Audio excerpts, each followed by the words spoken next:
Welcome to Meadowbrook Memories podcast. I am Jelly, otherwise known as Glester Prince. My co-host is Hitchcock, otherwise known as Alfred Henry. Our mission on this podcast series is to explore the stories behind the magic that was created at Meadowbrook.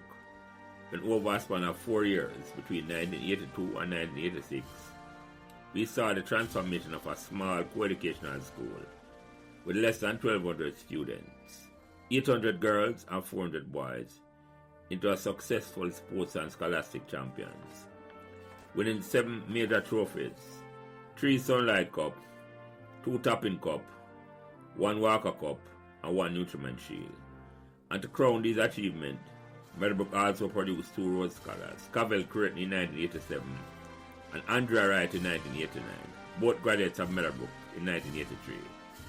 In this podcast series, we will be speaking to persons, both males and females, who are actively involved in this incredible journey, along with friends and family and staff at Meadowbrook, which inspired the environment that created this golden era. We hope you enjoy our discussion. Please give us as much support and encouragement that you can on whatever social media platform you are listening. Welcome and thanks for joining us. Hello, this is Jelly, your Meadowbrook Memories host. Would you like to know how Meadowbrook won 7 trophies in 4 years in the 1980s? Purchase a copy of my book, The Startling Surprise for a Friend, a Relative, or a Student at Meadowbrook. Thank you. Check the link below. Today is Thursday, July 18, 2024. And welcome back to another conversation about Meadowbrook Memories. Me as usual, Glester, or Lance, or Prince, or Jelly, and any one of those names will do. Joining me for this historic conversation, because tonight we'll be going down memory lane for a man who had a larger than life impact on 2 generations of footballers who attended our beloved Meadowbrook, and also in the Meadowbrook community and the whole of Redlands Road. Our first co-host is my original co-host, Alfred Hitchcock Henry, who don't need no introduction, and he was a student and a contemporary of the big man who we're going to talk about tonight. And you should go back and listen to episode number 10 to hear Hitchcock Meadowbrook Memories in his own words. Also joining us as co-host, I'm not here yet, but I hope him come in, is Ira Turner, the man who run more miles to Meadowbrook on the football field. And you should go back and listen to episode number 11 to Ira Meadowbrook Memories, where he had high praises for the man we are going to memorialize tonight. Also joining us, or should join us, is Darwin Rick Smith, who was vice captain for the only football team from Jamaica who ever win a medal, silver medal in the FIFA-sponsored tournament when they lost Ecuador in the finals in the Pan American Games. And go back and listen to Rick on episode 115, where Rick spoke glowingly about the man we're going to talk about tonight. And we must welcome Clinton Bonnie Blake, whom we know from Meadowbrook. He's from Meadowbrook for 1 year, but he's very familiar with the guests, with the guests we're going to talk about tonight, not guests. The man who no longer here to talk about his own memories. They both went to that famous school on North Street, and he played under him as a player.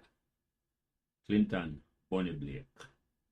Also joining us as a late addition is Everton Bailey, who also know this man we're going to talk about tonight, because this man is well known throughout Meadowbrook, Evandale, and the whole of Redlands Road community. Our guest tonight will help to talk about memorializing brother consented without hesitation to come and talk about his brother and his family live 1 block away from Meadowbrook High School. And when I started Meadowbrook in 1974, sister was in 4th Farm. Cheryl, I think she named, if I remember serving right. Anyway, without further ado, Meadowbrook members welcome Christopher Hunt to the conversation, as remember his big brother, David WAGGA Hunt. Introduce yourself, Chris. Thank you, Jelly. It's a pleasure to be on your podcast. When you called to ask me to do this, as you said, without hesitation, I feel very fond when I speak about my brother. So let me just quickly give you a brief synopsis of just the family structure. My parents had 5 children, 4 boys, 1 girl. All the boys went to Kingston College. David was number 2 in the he's the second oldest. And that's who we're going to talk about. He's 6 years older than I am. And it's always a privilege, and I'm truly honored when I have to just speak about him. So although we didn't go to Meadowbrook High School, my sister went to Meadowbrook High School. We are very fond. I'll tell you a joke. I went to Howard University, and there's a Meadowbrook past student, a female. She was talking to one of my friends and telling my friend that I actually went to Meadowbrook. My friend had to laugh. Yeah, that's not surprising, Chris. No. Yeah, it's just a privilege. So, I'm here to try and reflect, kind of even just go through some history, like how Medieval was started, what kind of impact well, I don't really refer to him as WAGGA. No, I refer to him as David. But growing up, for some strange reason, most of us were referred by our middle name. So I used to call him Robin. A lot of people would call me Wayne. But I'm really looking forward to, from my perspective, how I remember David and the impact he had on my life. Yeah, so no, I'm glad you tell me that up front. So let me get that out of the way quickly then, Chris. When we get the nickname WAGGA from, I'm going to refer to him from David for tonight. You don't know where we get the nickname from? Yeah, well, what I have to understand is that when he was at KC, he had like a big jawbone. So it was called WAGGA jawbone. And I think he was the one that just took off the jawbone, and he gave himself the name WAGGA. So that is my recollection of how he got that name. Okay. I'm just embracing him. Okay, no, we're gonna call him David tonight. That's what you say. I got just David. No, that's how I refer to him. Okay, all right. People refer to him as a WAGGA. Yeah. I'm curious to know how Eva, Bonnie, like when we were all on the same team. What did you guys refer to? Coach, yep. What y'all call him? WAGGA. Oh, WAGGA. Okay. Welcome, Ira. Hold on there, Chris. Welcome, Ira. Chris, just I got him introduction. Welcome, Ira. Don't do introduction already. Introduce already. But yeah, Chris, I asked a question. What you call David? WAGGA or David? Or Mr. Hunt? All right, Dele. Yeah. You hear my talk, but I'm not say my talk, but I'm not here. All right, don't hear your talk. I don't know what happened. Yeah. Yeah, man, I hear you. Where you call? Wait, yeah. Yeah, Bonnie Clinton Blake, that's what the phone. Yeah, man, yes. Yeah, man. Yes, same man. Everton Bailey. Yeah. Yeah, man. We just go through the introduction then. Yeah, move Ira up on the move. You want to settle down and then join? Yeah, man. Yes, Ira, welcome. Yes, sir. Yeah, find a spot right there. Yeah, find a spot and settle in. Yeah.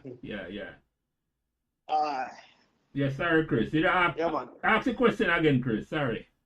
No, so like when we were playing in a minor league, what did you guys refer to him as? WAGGA, coach? I don't believe nobody called him Mr. Hunt. What did you guys? I hear Bonnie say WAGGA. What you ever? Ever your mic up on mute.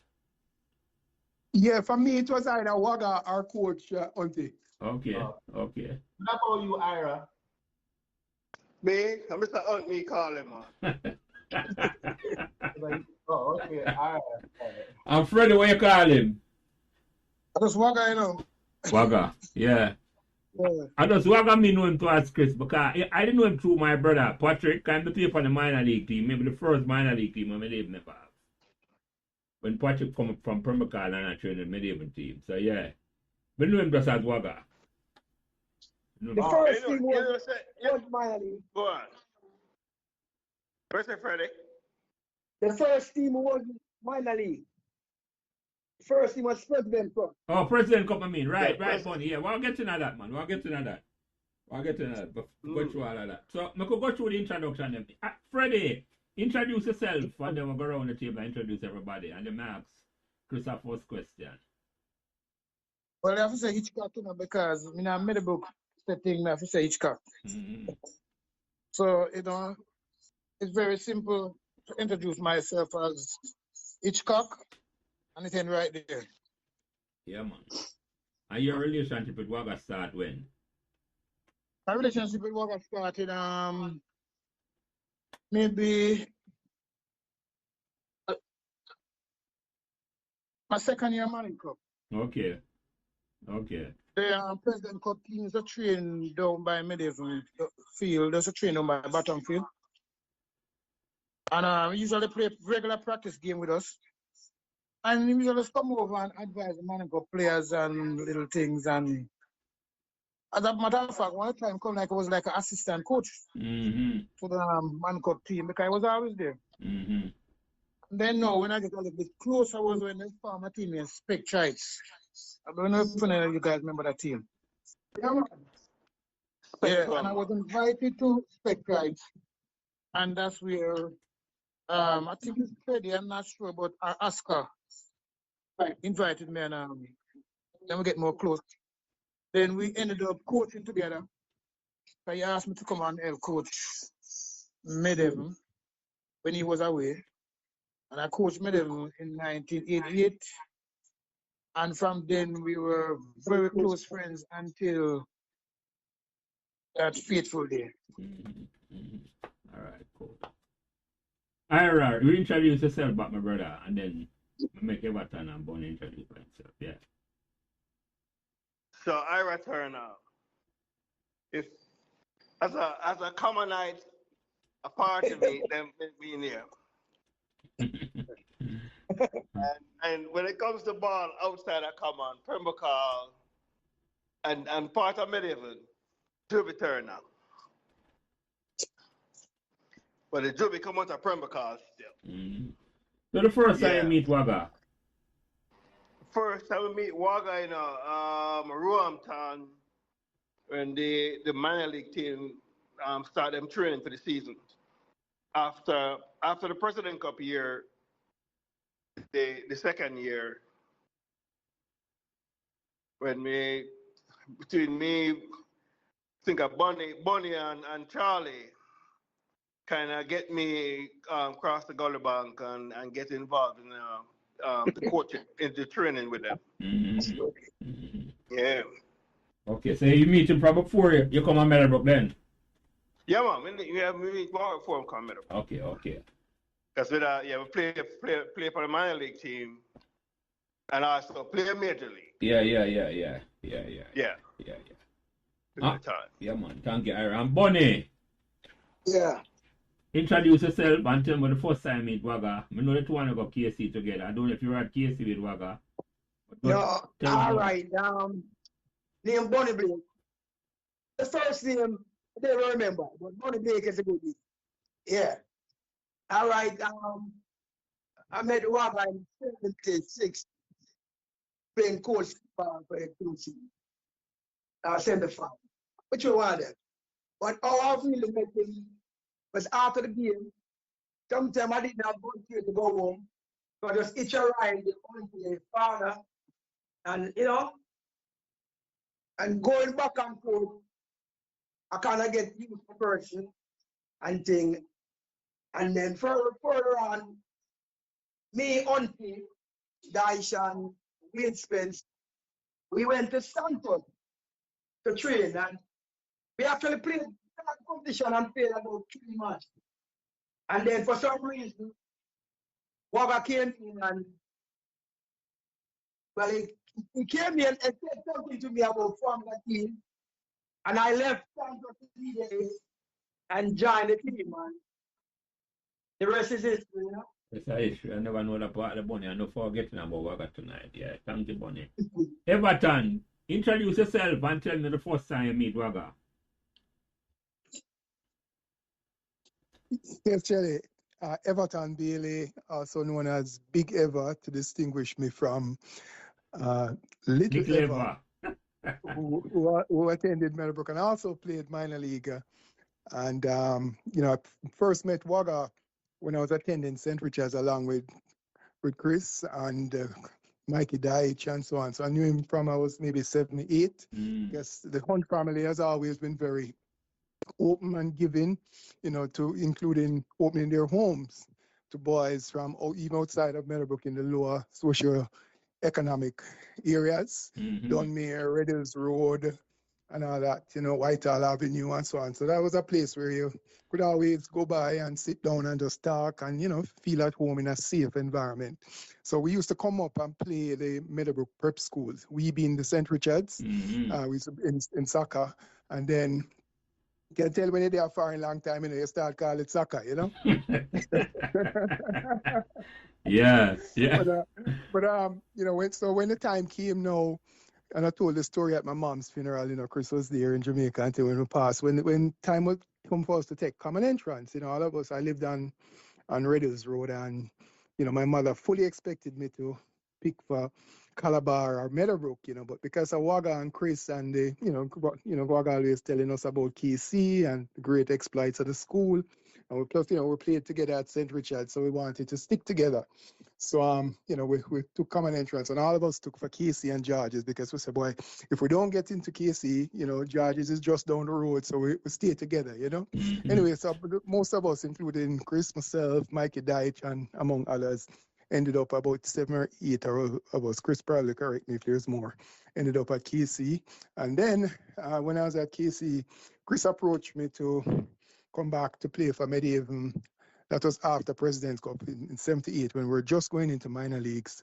So I didn't play President's Cup because I was one of the younger ones born after September and so on. So I played, but I did play the first year, the very first minor league team. So I played 78 and 79 for WAGGA, both major league and minor league.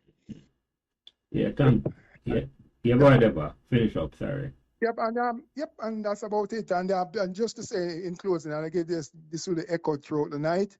He has had a profound effect on our lives. He was like a surrogate father to many of us who came from single mother homes. You know, David was kind, he was bright, he was caring, had a passion for football, and that translated to most of us. And you know, he opened up educational opportunities for some of us, you know, to get into schools.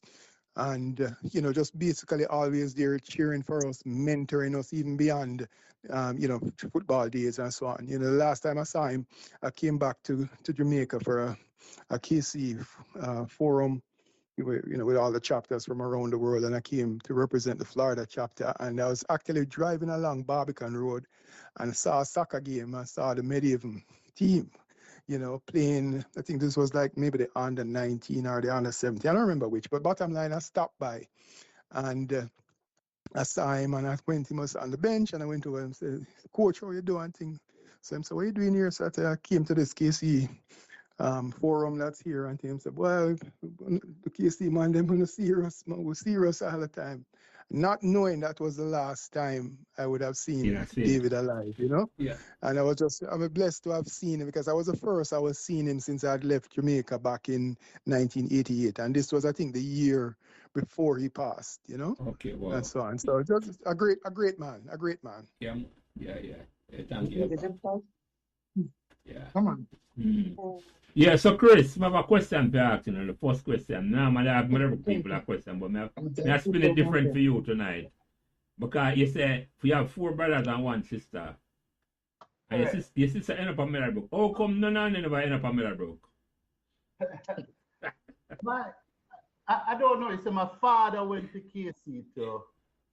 And, you know, we used to live. I grew up, I was actually born in Meadowbrook. So, but it was just destiny or my brother who lives in the Bahamas, who is a doctor, he actually passed for Meadowbrook. Okay. But he was quickly transferred to KC. You know? And if girls could go to KC, more than likely my sister would have gone. Yeah. That's what I was just going to Chris. Yeah. Your father would have none of it at all. Purple and white run through the whole house now. Right. Yeah, man. Understood. So, all right, Chris. WAGGA now. What was he like? I grew up as a younger brother. You were 6 years younger than him. What was he like where I grew up and all of it? In the early days. That was before you started high school and all of it. Yeah. All right. So, as I always reflecting, you see, my oldest brother, God, he's 10 years older than I am. So, I don't remember a lot growing up with him playing and things like that. So it's the four of us. David, Paul, Cheryl, and myself. All right, so we used to play Monopoly. I don't even know how to pronounce the word now. Monopoly. And he would always win. So would always try to beat him. He was very meticulous. He was organized. And just the usual, sibling rivalry. Because we were all, very competitive. I know as a little kid, I never want to lose at anything. So would always try to beat him in the Monopoly. And, it was just, we were like a close family. Normal. You see, like my good friend was Christopher Senior. Bye-bye. Mm-hmm. So, always, David was just, his friends weren't necessarily my friends, because as I said, we had a 6-year difference. But he was somebody that we wanted to be. He was neat. Back then we used to have afros, things like that. And it was just a normal sibling per se, So did he ever play Manning Cup for KC? All right, so let me tell you a joke now. So when I went to, so he's 6 years ahead of me. So when I went to first form, right, he's in upper six. So never played football. However, George's is very close to KC. So as a little boy, I went over to George's to watch him play. So for the sixth form team now, he was the goalkeeper in the first half, and he actually played out in the second half. So I remember when I went home and I said, "Hi, old man, I feel sorry for you, man. Make you play out." So he never played Manning Cup. But fast forward, when he went to UWI now, he started UWI in 74. And I remember my father and I, we would go to UWI because then my mom would, would carry dinner for them. But he was also playing football.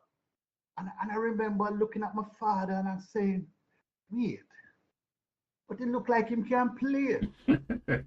Really, really improved. So I know a lot of his schoolmates, classmates were shocked. Because by late bloomer, auntie.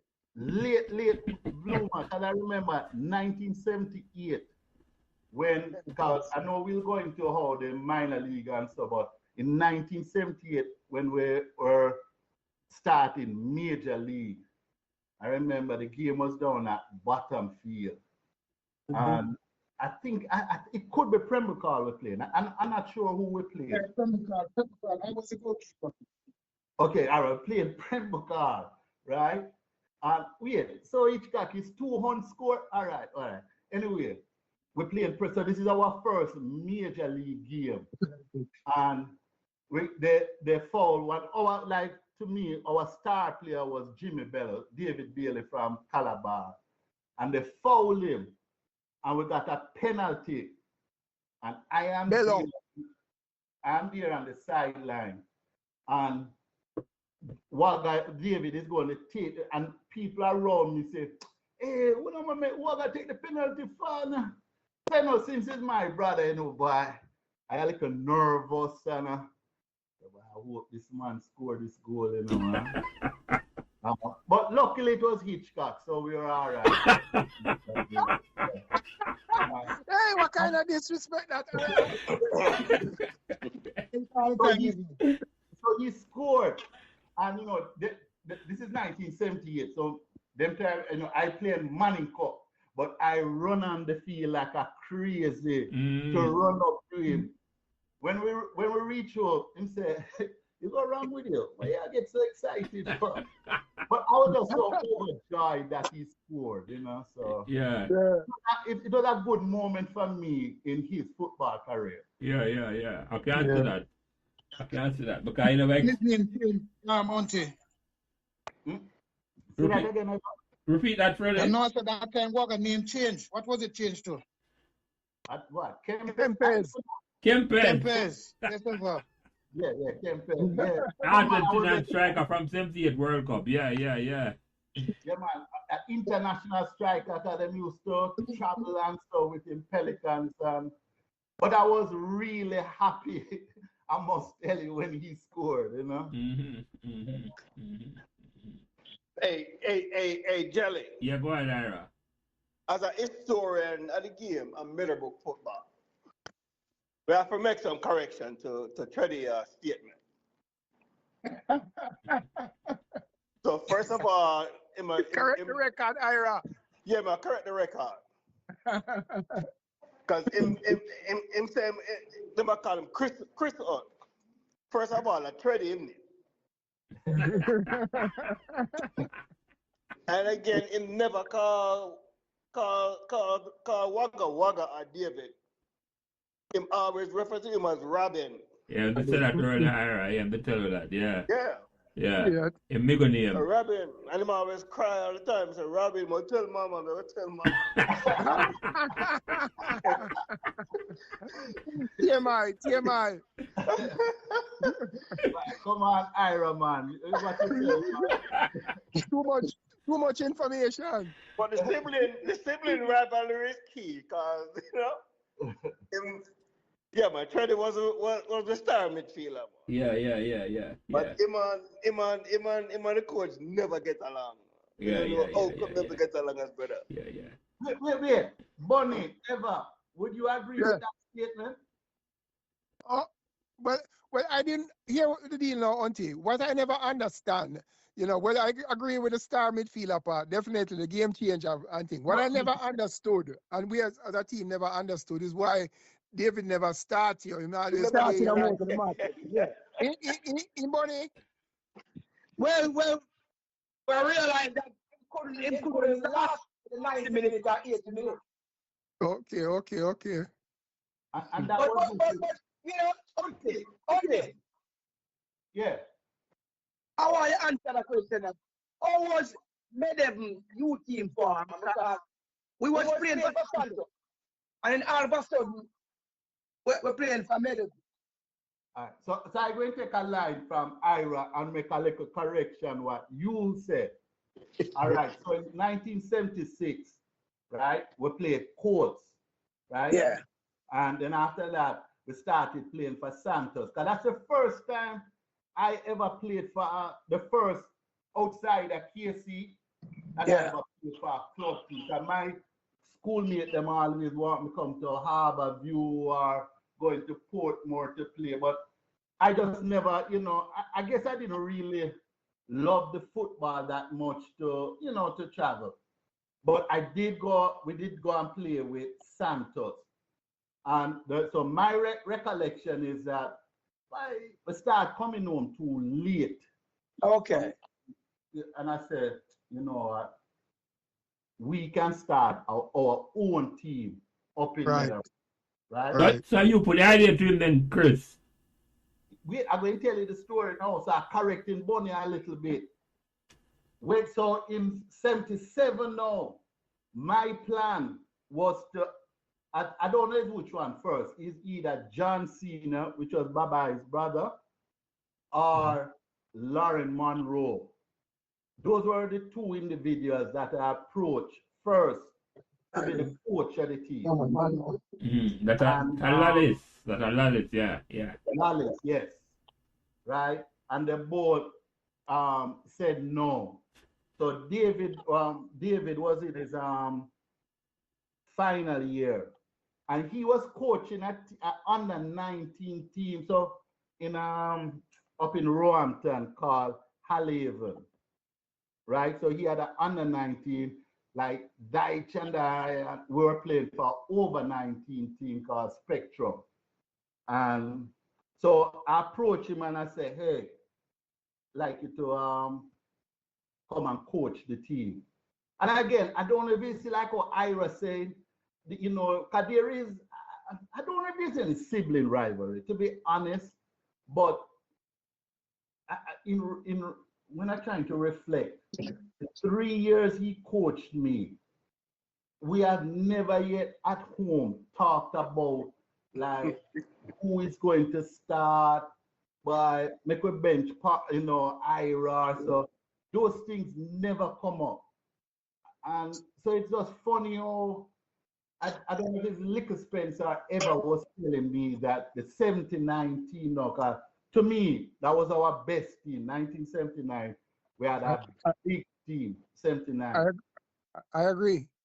Yeah, and they were telling me that the Redders Road people used to be upset that, and it was 79 he did that though, that he wouldn't start me. He would always bring me on. But I know Hitchcock can probably relate to this, but you see, my work rate wasn't that high.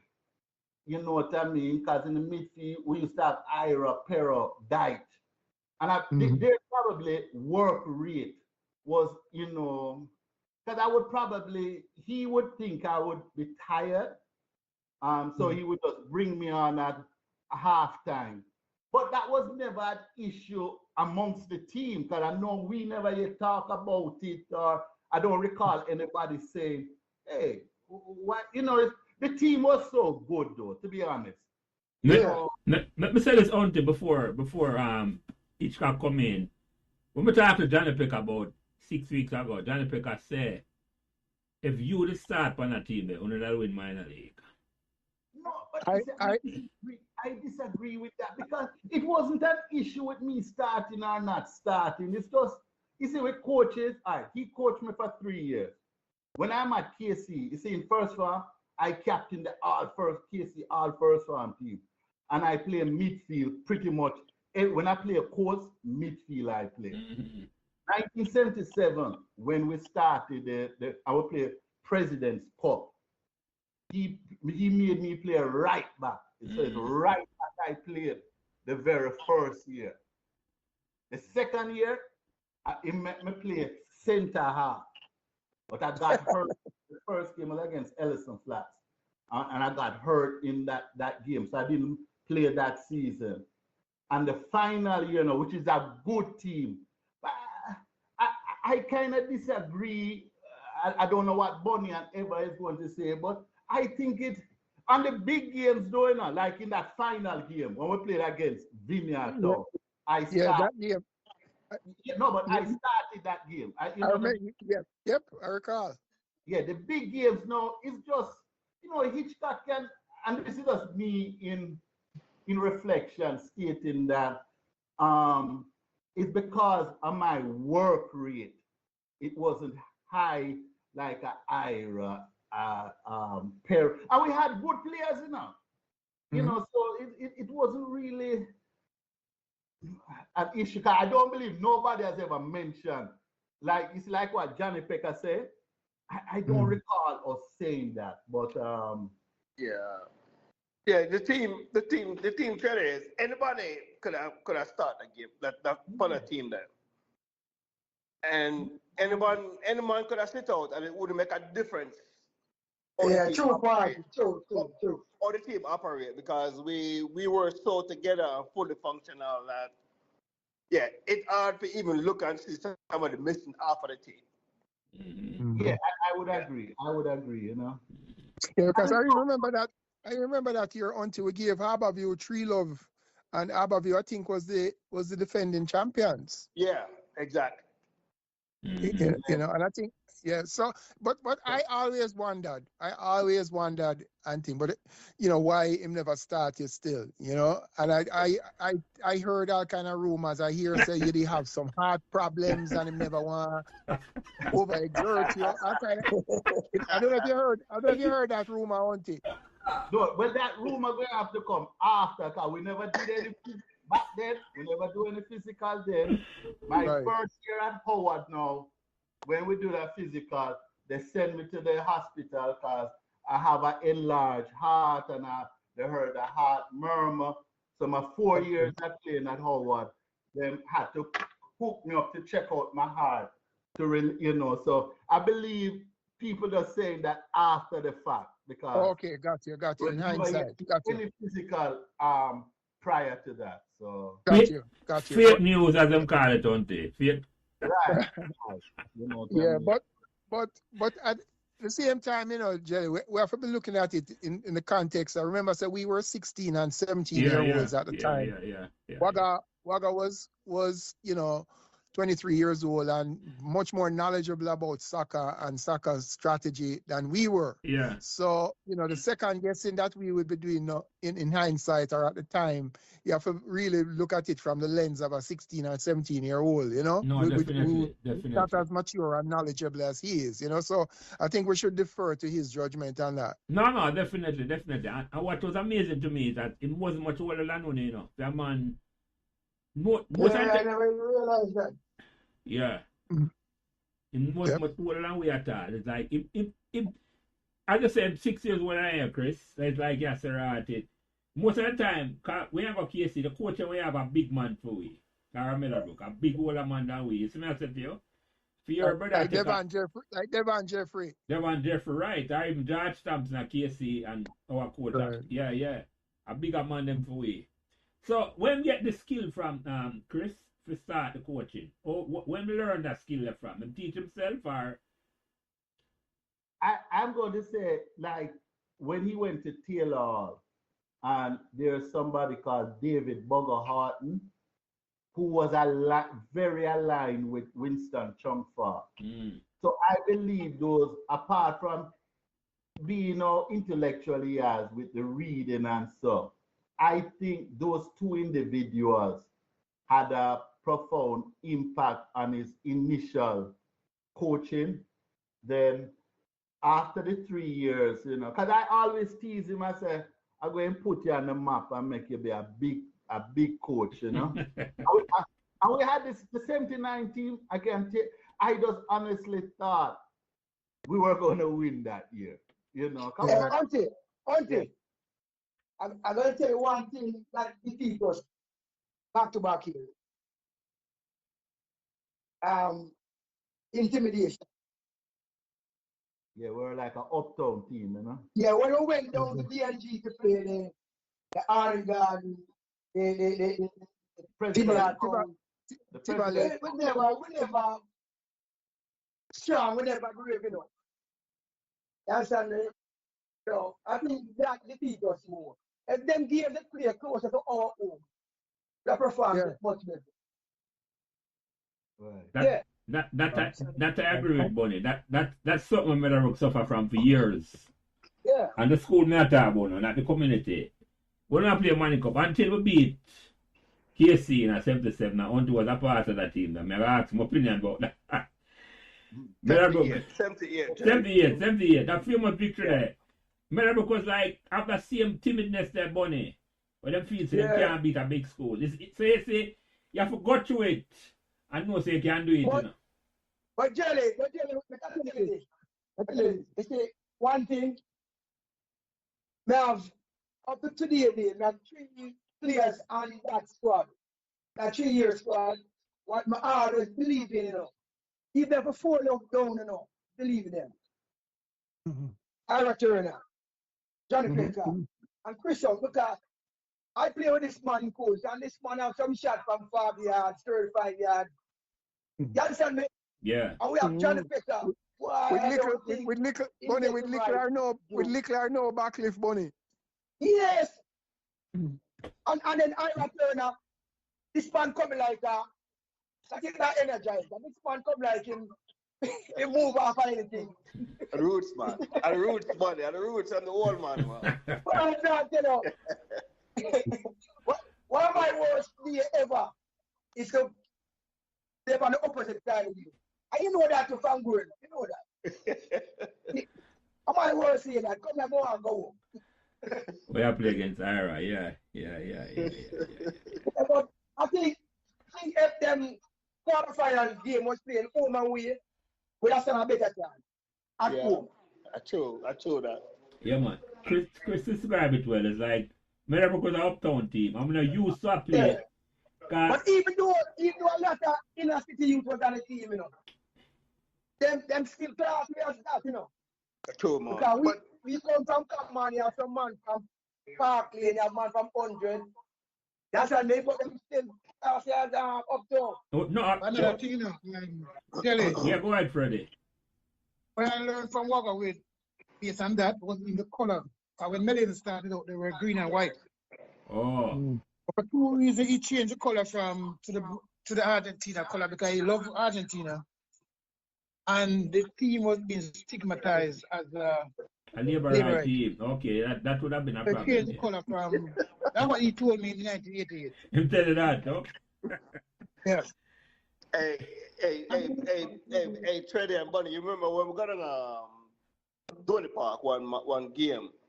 So the team kind of play, even though we play hard, we play skilled, we play talented, the team still take on WAGGA personality. With that Donny Park, we get a penalty. And Mikey kick the ball into the goal and score the penalty. And a man there behind the goal, and Donny Park supported them behind the goal and kick the ball out and said, no goal. And them taking the game from me, you know. Yeah. And WAGGA never once raised a riot about it. But Party, I tell you about doing the part game. You remember the last game where Kerry got semi-final? Yeah. That's Donny Park. Yeah. And in WAGGA have been on the bench till about 10 minutes to go. And come on. I think Richard. Come on. And I don't know what happened, but all I know, Pekka beat 2 man on outside, right? Which and me should have been out there. And me, Ned and Miguel, and me tap in a goal.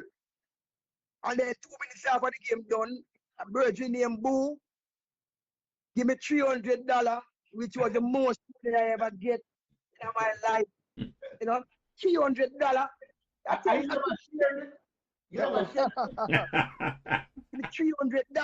$300. First I hear about it, Chris. Yeah. Both communities between Medieval and all of Meadowbrook and Woola Redders Road and Whitehall, them support the team big time. Yeah, man. Big time, man. Yeah. And Jelly, this can I show you the impact he had? So back to the 77 team now. The 77 team was mostly like the community player or people from KC, right? Yeah. So that was mostly so. Then 78 now, that's when Ira and Tony Reynolds came into the side and he got them into Meadowbrook. So both of them went into Meadowbrook after playing minor league with us. And I go out on a limb and said the following year now, where Johnny Pecker joined the team, 79. And I'm going to say probably that's the first time Johnny Pecker probably playing in a team environment at that level. Yeah, man, you talk about that, Chris. Yeah, at that level. But we never look at team over Dunmere, but our pickup team, we never have a coach. Yeah. We use one team and play three competition, you know. We use the same team. Under 16, under 19, over 19. I will win to money. Three competition. Yeah, you see. Yeah, man, I will win the under 16. we win the under 16 and we win the under 19 and only we play on the over 19. I think we're losing at the final. Yeah, you the one team. The over 19, we go up Constant Spring to play against Golden Aces and get 12. Yeah, I get Yeah, but we're a little youth, you know? Yeah, exactly. Yeah. So he was instrumental in getting Johnny Pecker into Meadowbrook as well. So Pecker played Cup 79 and 80, you know? Yeah, man. And the late Tony Reynolds. Yeah. Him talk about WAGGA to pan film podcast, Chris. Him talk about WAGGA get him in a Meadowbrook. As I said, but let me ask you this, and Chris. He had a good relationship with Mr. Tarp. Who? Yeah, David. What Mr. Tarp in 77? Was Mr. Tarp the principal then? Yeah, man. Mr. Tarp was principal of 78, the year after, yeah. Oh.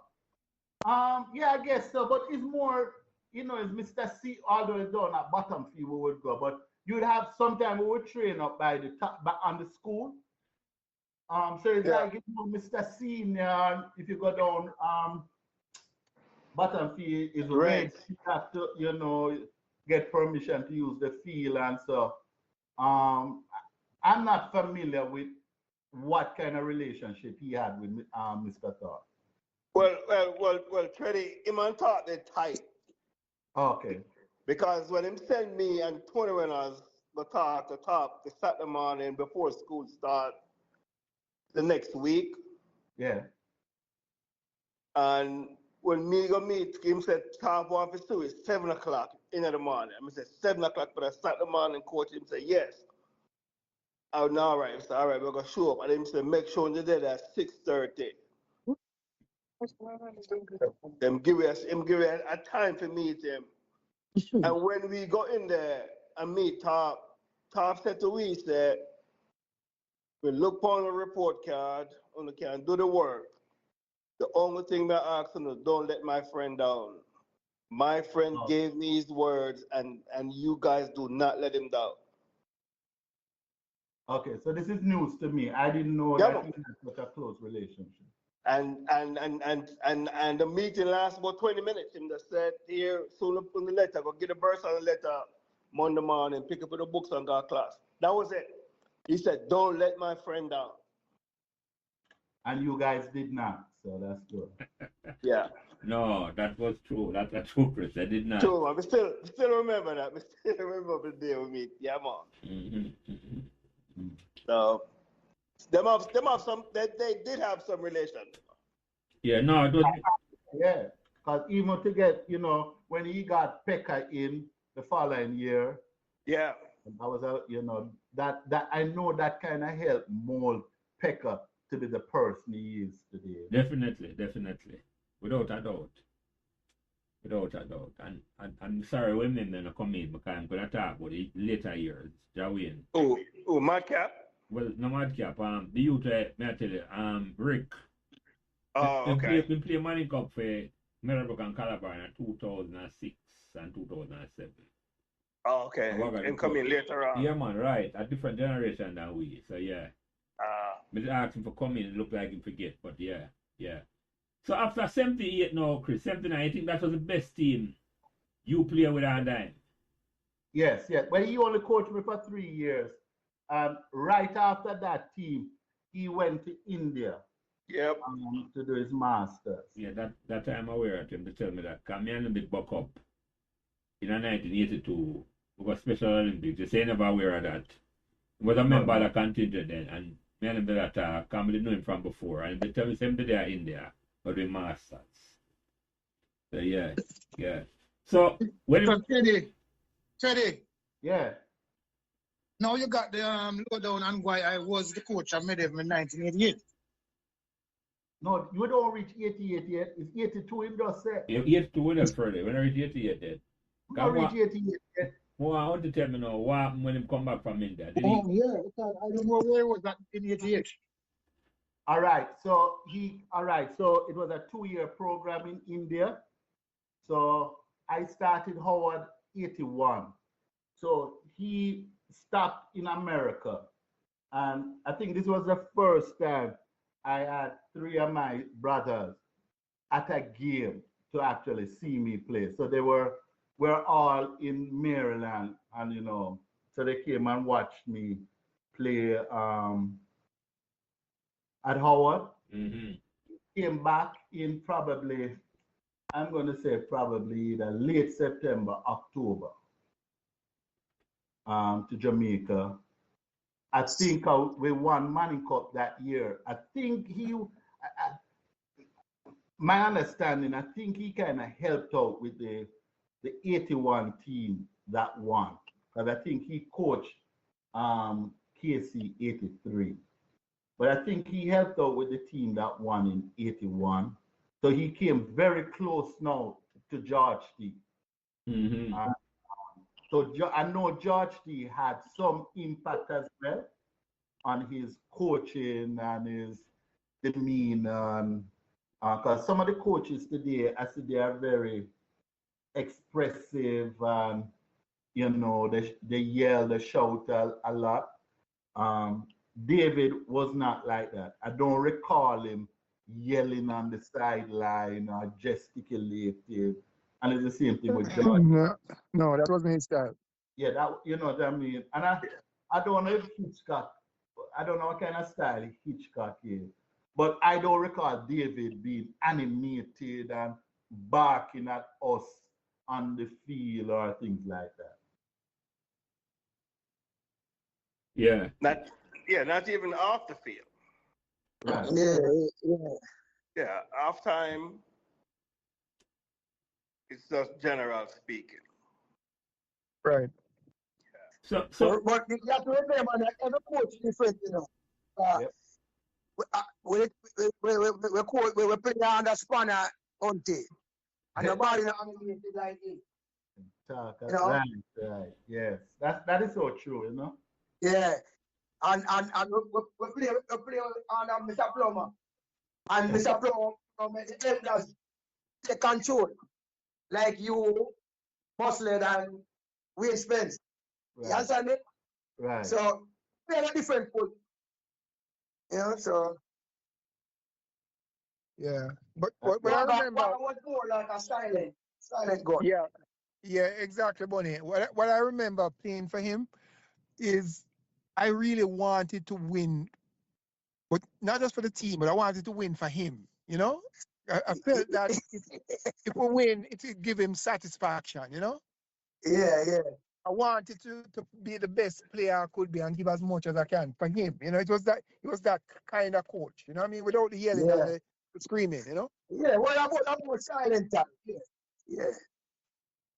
And since, as you mentioned that, I remember 79. I think our first game, I think Harborview was the second game. I think the first game was against Tivoli. Tivoli, I think, beat us 1-0, but they had an overage player. So we got the point. Then we played Harborview, and this was I think they should point out that this is in the playoffs you're talking now, right? The semi-final row. Right. We played Harborview, and we beat them 3-0. And to that point, that was like our biggest victory.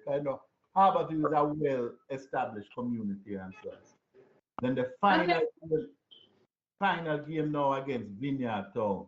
Yeah. Gier playing for Vineyard Town, and Jackie Walters is the coach.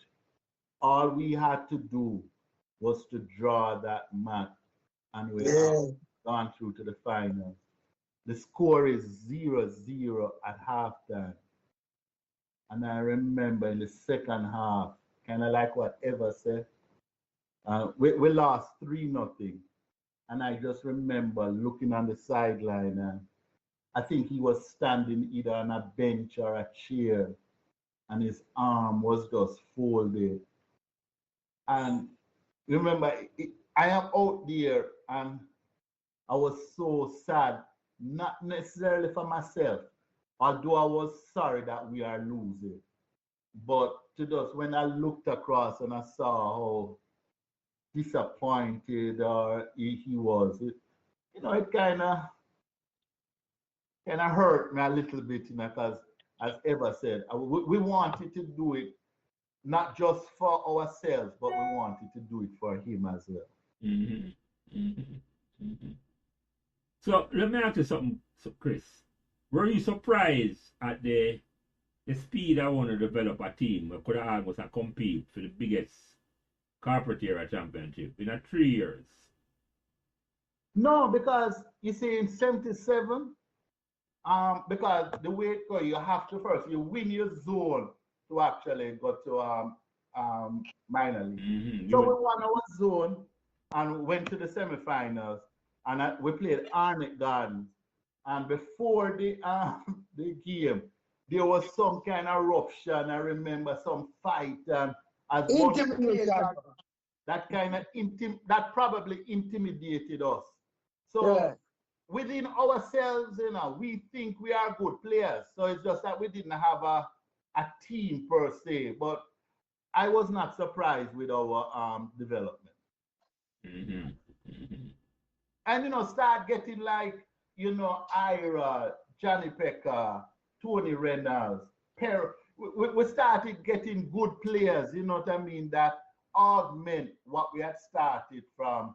Because, all right, from the 77 team, it will be Bonnie, Deitch, and probably myself, right? Baba never play on none of them team there. Yeah, but Baba hardly played doing that. Okay, okay. Yeah, hardly played. Yeah. So can we get the 78 game out? Since we want to talk about yeah, man, no, more I talk about that, yeah. Yeah, can we get that out of the way? Yeah, man, we go get that one out of the way. Because man talk about that game then I say you and Deitch come and say I'm gonna match up Meadowbrook today, and then it turn out say the tape is a turn pounder. Talk about that then, Chris, yeah. All right. No, I don't believe none of us would ever say anything like that. But Devon Jeffries was, because probably from, let me say, I would say probably 76 or so. Because I would train with the Meadowbrook Manning Cup team. And I know Devon came to me and asked me what school I went to. And I said, I went to Casey, So I think he was a little disappointed that I wasn't a Meadowbrook student. Yeah, yeah. But I knew practically from when Nabi and Lally, Nabi and Tino and so coming from like the 74 team. Yeah, and Lally's up on that team too. Yeah, you're right. Yeah, I would know all of the Meadowbrook players, everyone, Lallis, Wheels, everybody. 77. That's when Hitchcock, I didn't even know Hitchcock kept 77. All right, but anyway, fast forward to 78 now. This is the first year in minor league, as I told you. I got hurt 78 in minor league. So but I finally made the KC team against Meadowbrook 78. Man, it was a sad day. 78. Was our first game against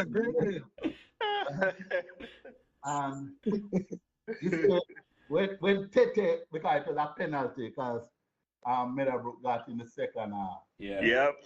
Right? And we lost. After the game, the KC team, we went to somewhere in Bull Bay. We didn't go home. And probably it's the first time, and the only time I can recall, we're going somewhere as a team.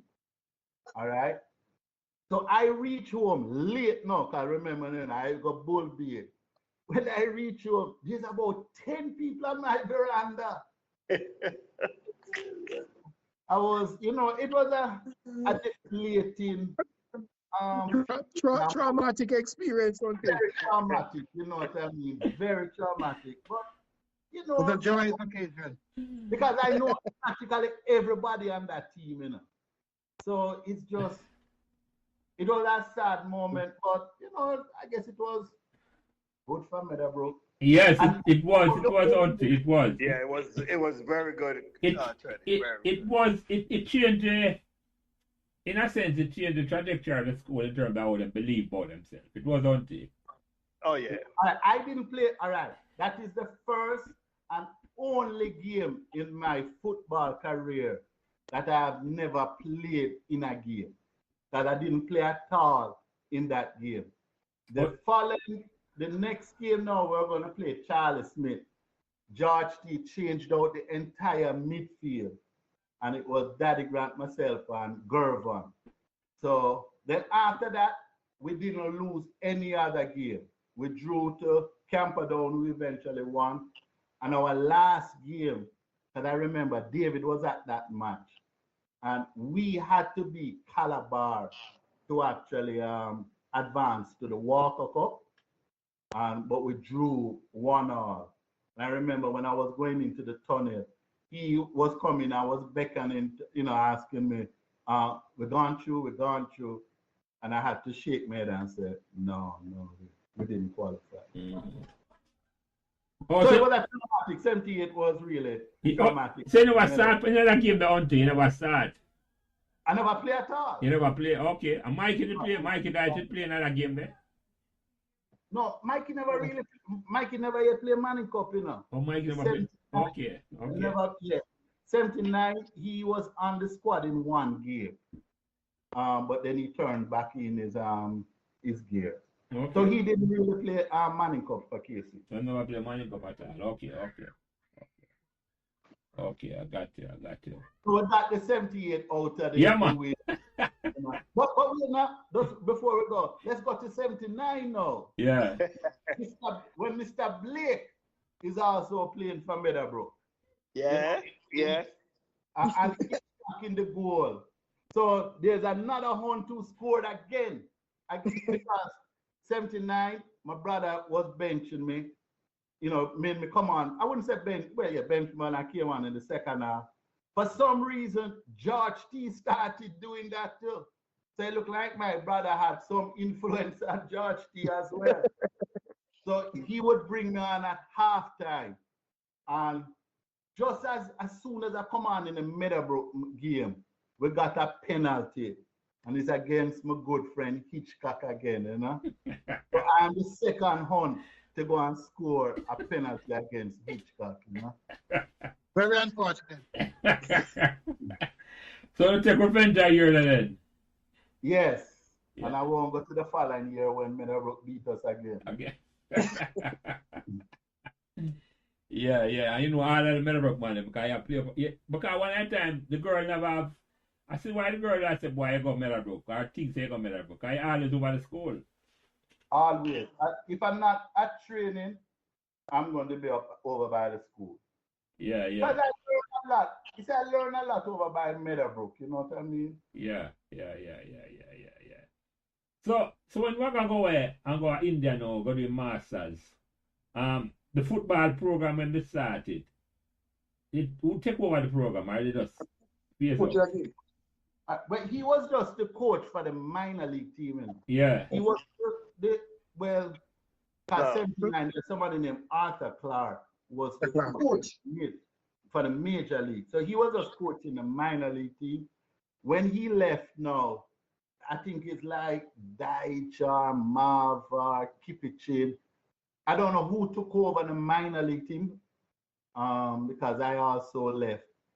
And so I don't know who was really running the team. And I don't know when he took full control of the entire Medieval. Probably 3 years. No, Teddy, him coach the major league team 79 before him leave, man. It was Clark wasn't the coach? No, Arthur did that, but Arthur WAGGA didn't lead. Because when WAGGA leaves to go to India, the entire football program kind of shake up. Because me leave that year there, I'm going Marvally. I think Tony Reynolds went to Constant Spring. And with John Pecker is gone or what that I want him team. Tivoli. Or Tivoli. So yeah, the team it kind of shake up after him left on the India. And when him come back now, him call everybody back in. Okay. And then we come back on Medieval. And you see, that's where Medieval really, especially the youth football, in the late 80s, 90s, that's when they really took off. Because he was very, Yeah. he was proud of what they were doing. Because I remember one year they came up to I think to Florida. And there was like some incident at the hotel and all of that. But well, then you take that one over there. Yeah, but he was just I was just amazed. I just want to fast forward to 2007 when he passed away. I was just amazed when I came to Jamaica for the homegoing service, and the outpouring of love that I saw, not just the Calabar players were, it was really overwhelming, and it really touched me that, that out of that, we as a family, we decided that we want to try to keep the legacy alive. Because I remember I seen Ira and all of those people at his funeral. And little ever, it was just to see the people who were my teammates and hearing the impact. When I hear Eva was telling me how the impact my brother had on it, it really touched me. So as a family, we kind of decided that we wanted to keep his legacy alive. Mm-hmm. Because all the Hunt boys went to KC, and at the time of his passing, he was a coach of Calabar. Just decided to have a scholarship in his name to individuals at those both schools. So. So that out of that the foundation started, Chris. Yes. Okay. And I must say it's going well, and I know we are not giving the impact that he would have given to all the people he has touched. But I know what we are doing is touching lives as well. And it's just something I know he's proud of what all of us, everybody, Yeah. they're helping to keep. Yeah, Trey, man. His name is everlasting.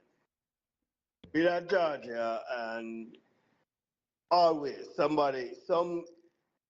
out of every 10 new player will show up to play ball at the park of Georgia. One of them play for WAGGA. Yeah, man. Yeah. Yeah. And Jelly probably shared this with you already. It never only get me and Tony when I was in a Meadowbrook, Well, we play major league. My first job, when me get me a job at Leonard Carnival when me used to work. Me I look at Eva.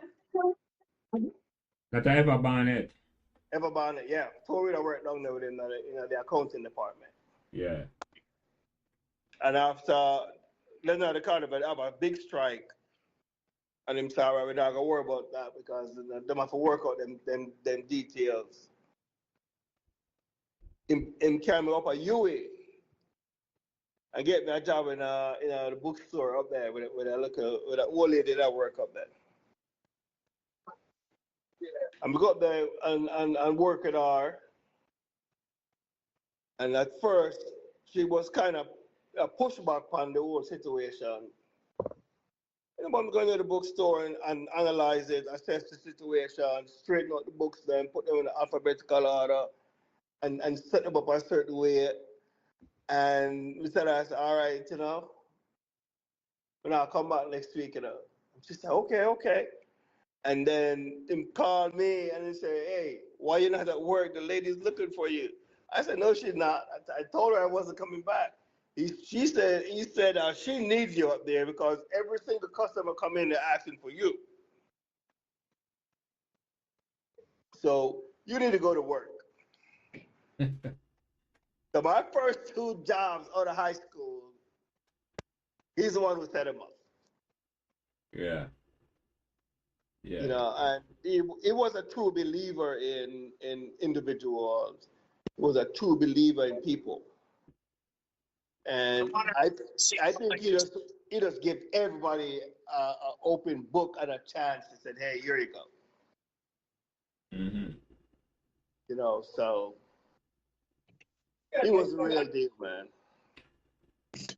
Yeah, I've had that experience too. Invariably, I could go to a park here in Florida, and particularly if I'm wearing a medieval jersey, like from one of the WAGGA Hunt events and thing, and have David name on it, or have the WAGGA Hunt Foundation stuff on it. Invariably, a player, typically a younger player, so, would come over to me and say, I played for David either at minor league, or I played under 17 or under 19, or played for him at Calabar, or was on the national team at the time when he was a coach. So he really did touch the lives of a lot of young men. He did, man. Yeah, man, that's so true, because when he won in 2005, he won the Manny Cup and Oliver Shield at Calabar. Like Robert Palmer, who actually went on to JC in 2007. I'm very close to him now, and just the way like how Ira and Eva speaking about him, that's the same way Robert will talk about him. And I just don't want it to look like it's only the football fraternity he has that kind of relationship with. It also extended to family. So he didn't have he had a child in 2000, his first child and only child in 2007. But he has a lot of nieces, nephews. He was there for, like, my daughter played basketball. So every summer he would come up to support her.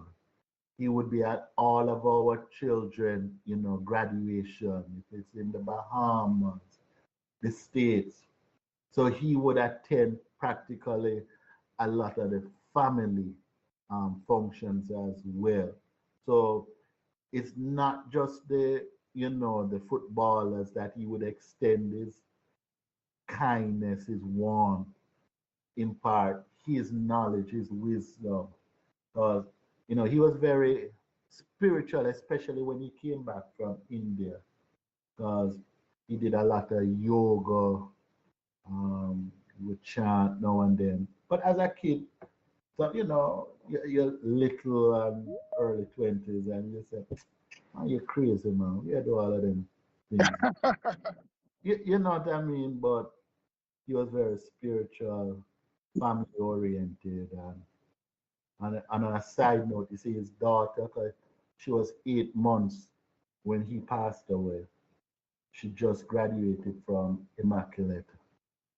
So Recently, Yes, okay, man. okay. yeah, Congratulations, man. Yeah. Nice. Yeah, man. Congrats, Amira. Yeah. But I make I introduce that way. Rick, take your mic off on mute. Introduce yourself. Mic up on mute, Rick.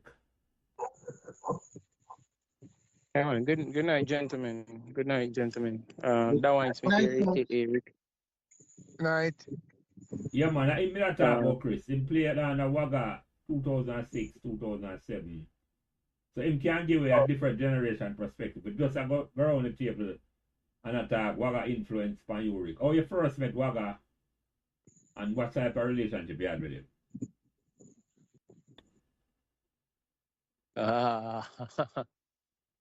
Jaja, rest in peace, coach.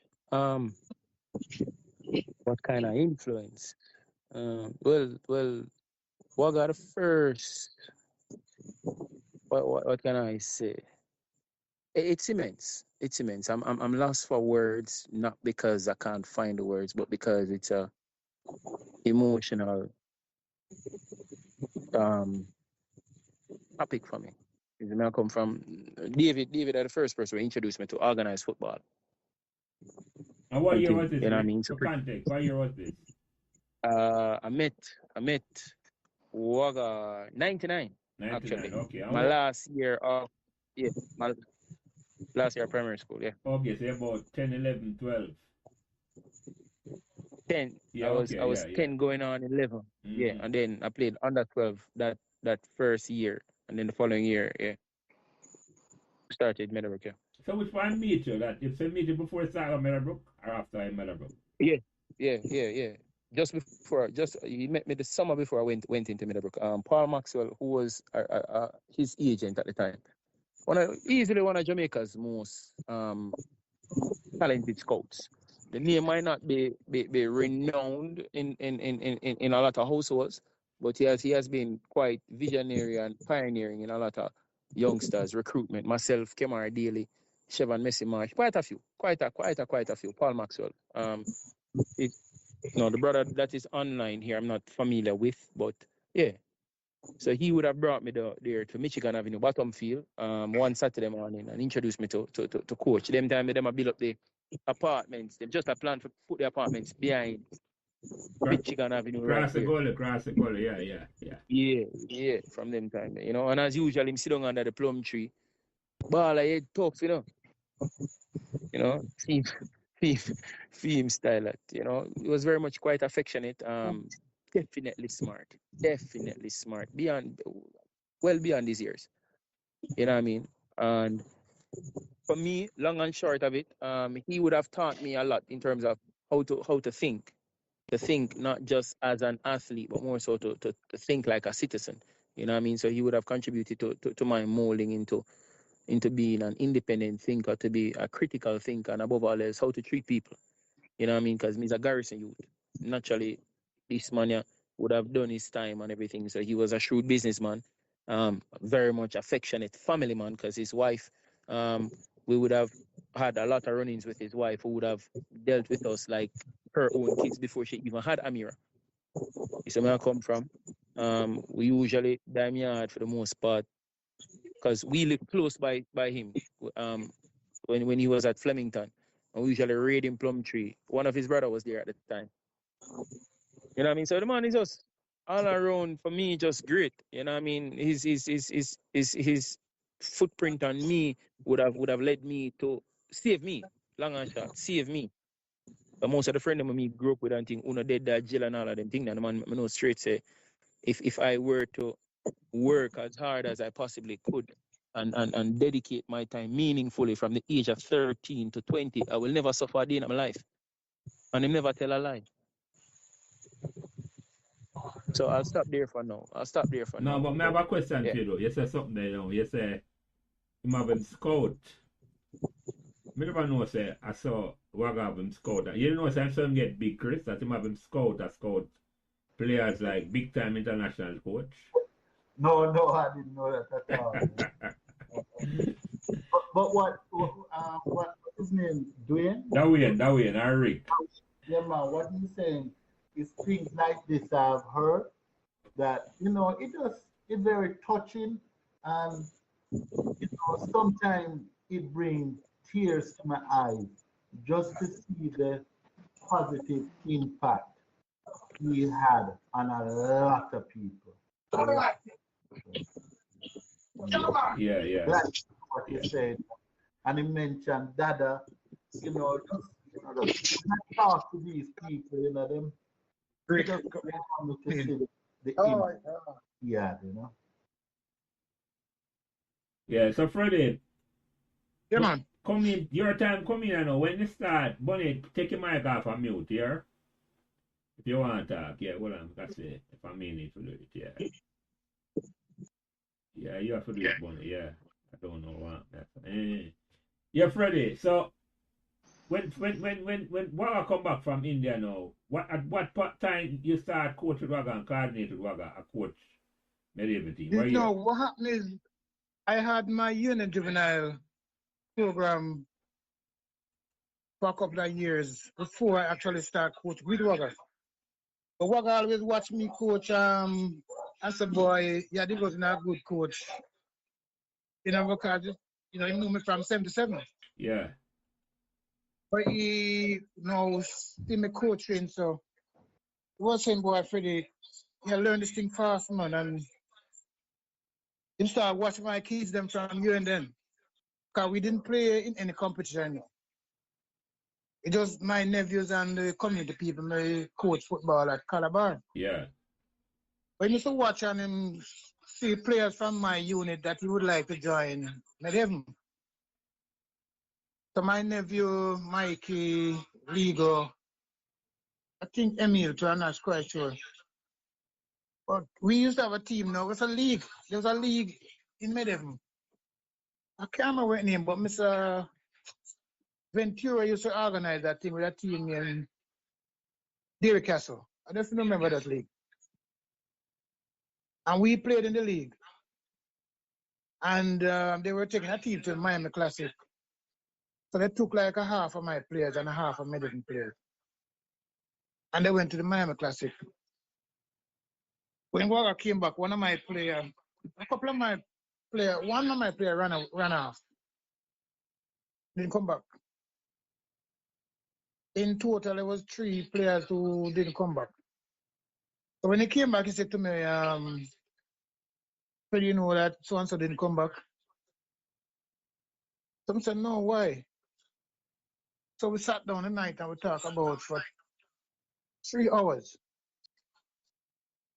We talked about the 3 kids who ran off and how their life would be affected. Everything we talked about that night. So from then, got really close. So Medheaven now became a part of Union Juvenile where we would produce the players and they would go up and play for Medheaven. So in 1988 now, Wagga disappeared. I don't know why, to be honest, I spoke to Treddy about it.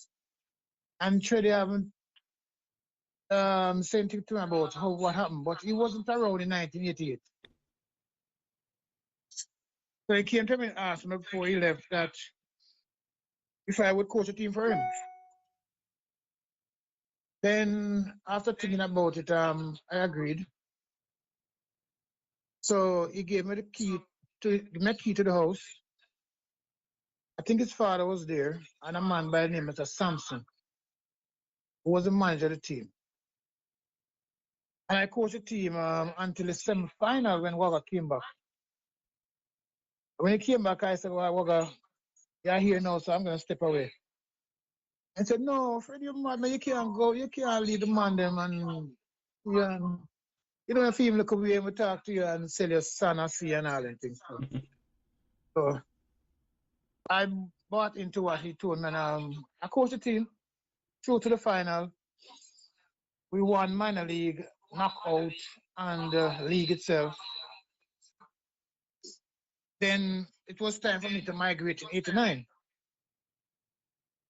And Wagga bought his first new car, which was a Corolla. And I was the first person who drove in that car. He took me to the airport when I was leaving. And when I was in Los Angeles, I ran into a lot of difficulties. I said difficult times, I mean difficult times. I called him and said, "Boy, Wagga, you know, so I come back home." He said, "No, Fred, you can't do that, man, because you go up to your car, your daughter, and you can't run with your daughter now."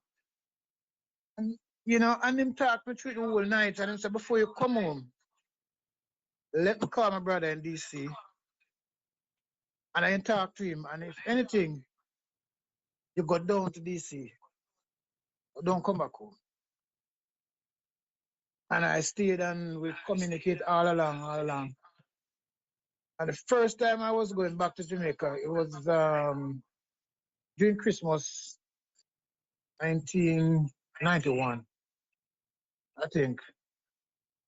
I called him and said, "Boy, you know me, come visit." The man said, "Yes, you come visit, and the madam are happy to see you." And and he came and picked me up at the airport. And that was when I was meeting his young team, and he introduced them to me and everything. Then fast forward to 19. I can't tell you, honestly, I can't tell you a total story with me, however. You take days and nights before I tell everything. So when JC asked me to come home in 2005 now, go all the way then. The first time I talked to him was before I decided to take JC job, I talked to him. I said, "What Manning Cup is like?" Because I haven't coached in Manning Cup. I never coached in Manning Cup. except for a short period when I coached Rick. Rick was a part of that team in 2001 or 2000. Rick was part of that team. And 2005 now, I said, Wagga, you think I can manage it? And him and Shaka was standing together and Shaka walk away. For a reason I don't know. But you know, Wagga talk and him tell me, say, boy, Freddie, are you the people that need in the Manning Cup and him go through? And even JC the rival, you don't make a difference in the Manning Cup overall and then go through all these details. And I decided to stay at JC. The first match I played against him while I was at coach at JC, I think Rick played in that game too for Calabar. And we beat them 1-0. I walk in and say, boy, Freddie, the program ready. See me, I tell you, man, the system I work good. I never said anything about we beating them. You know, just said to him, boy, Freddie, you know, sit at work, you know, student was talking about my system and how the team looked and everything. And funny enough, it was two Medhaven players who play for JC who actually beat Calabar. Dwayne Williams and Kemar Daly. I think it was Williams who scored and Daly assisted.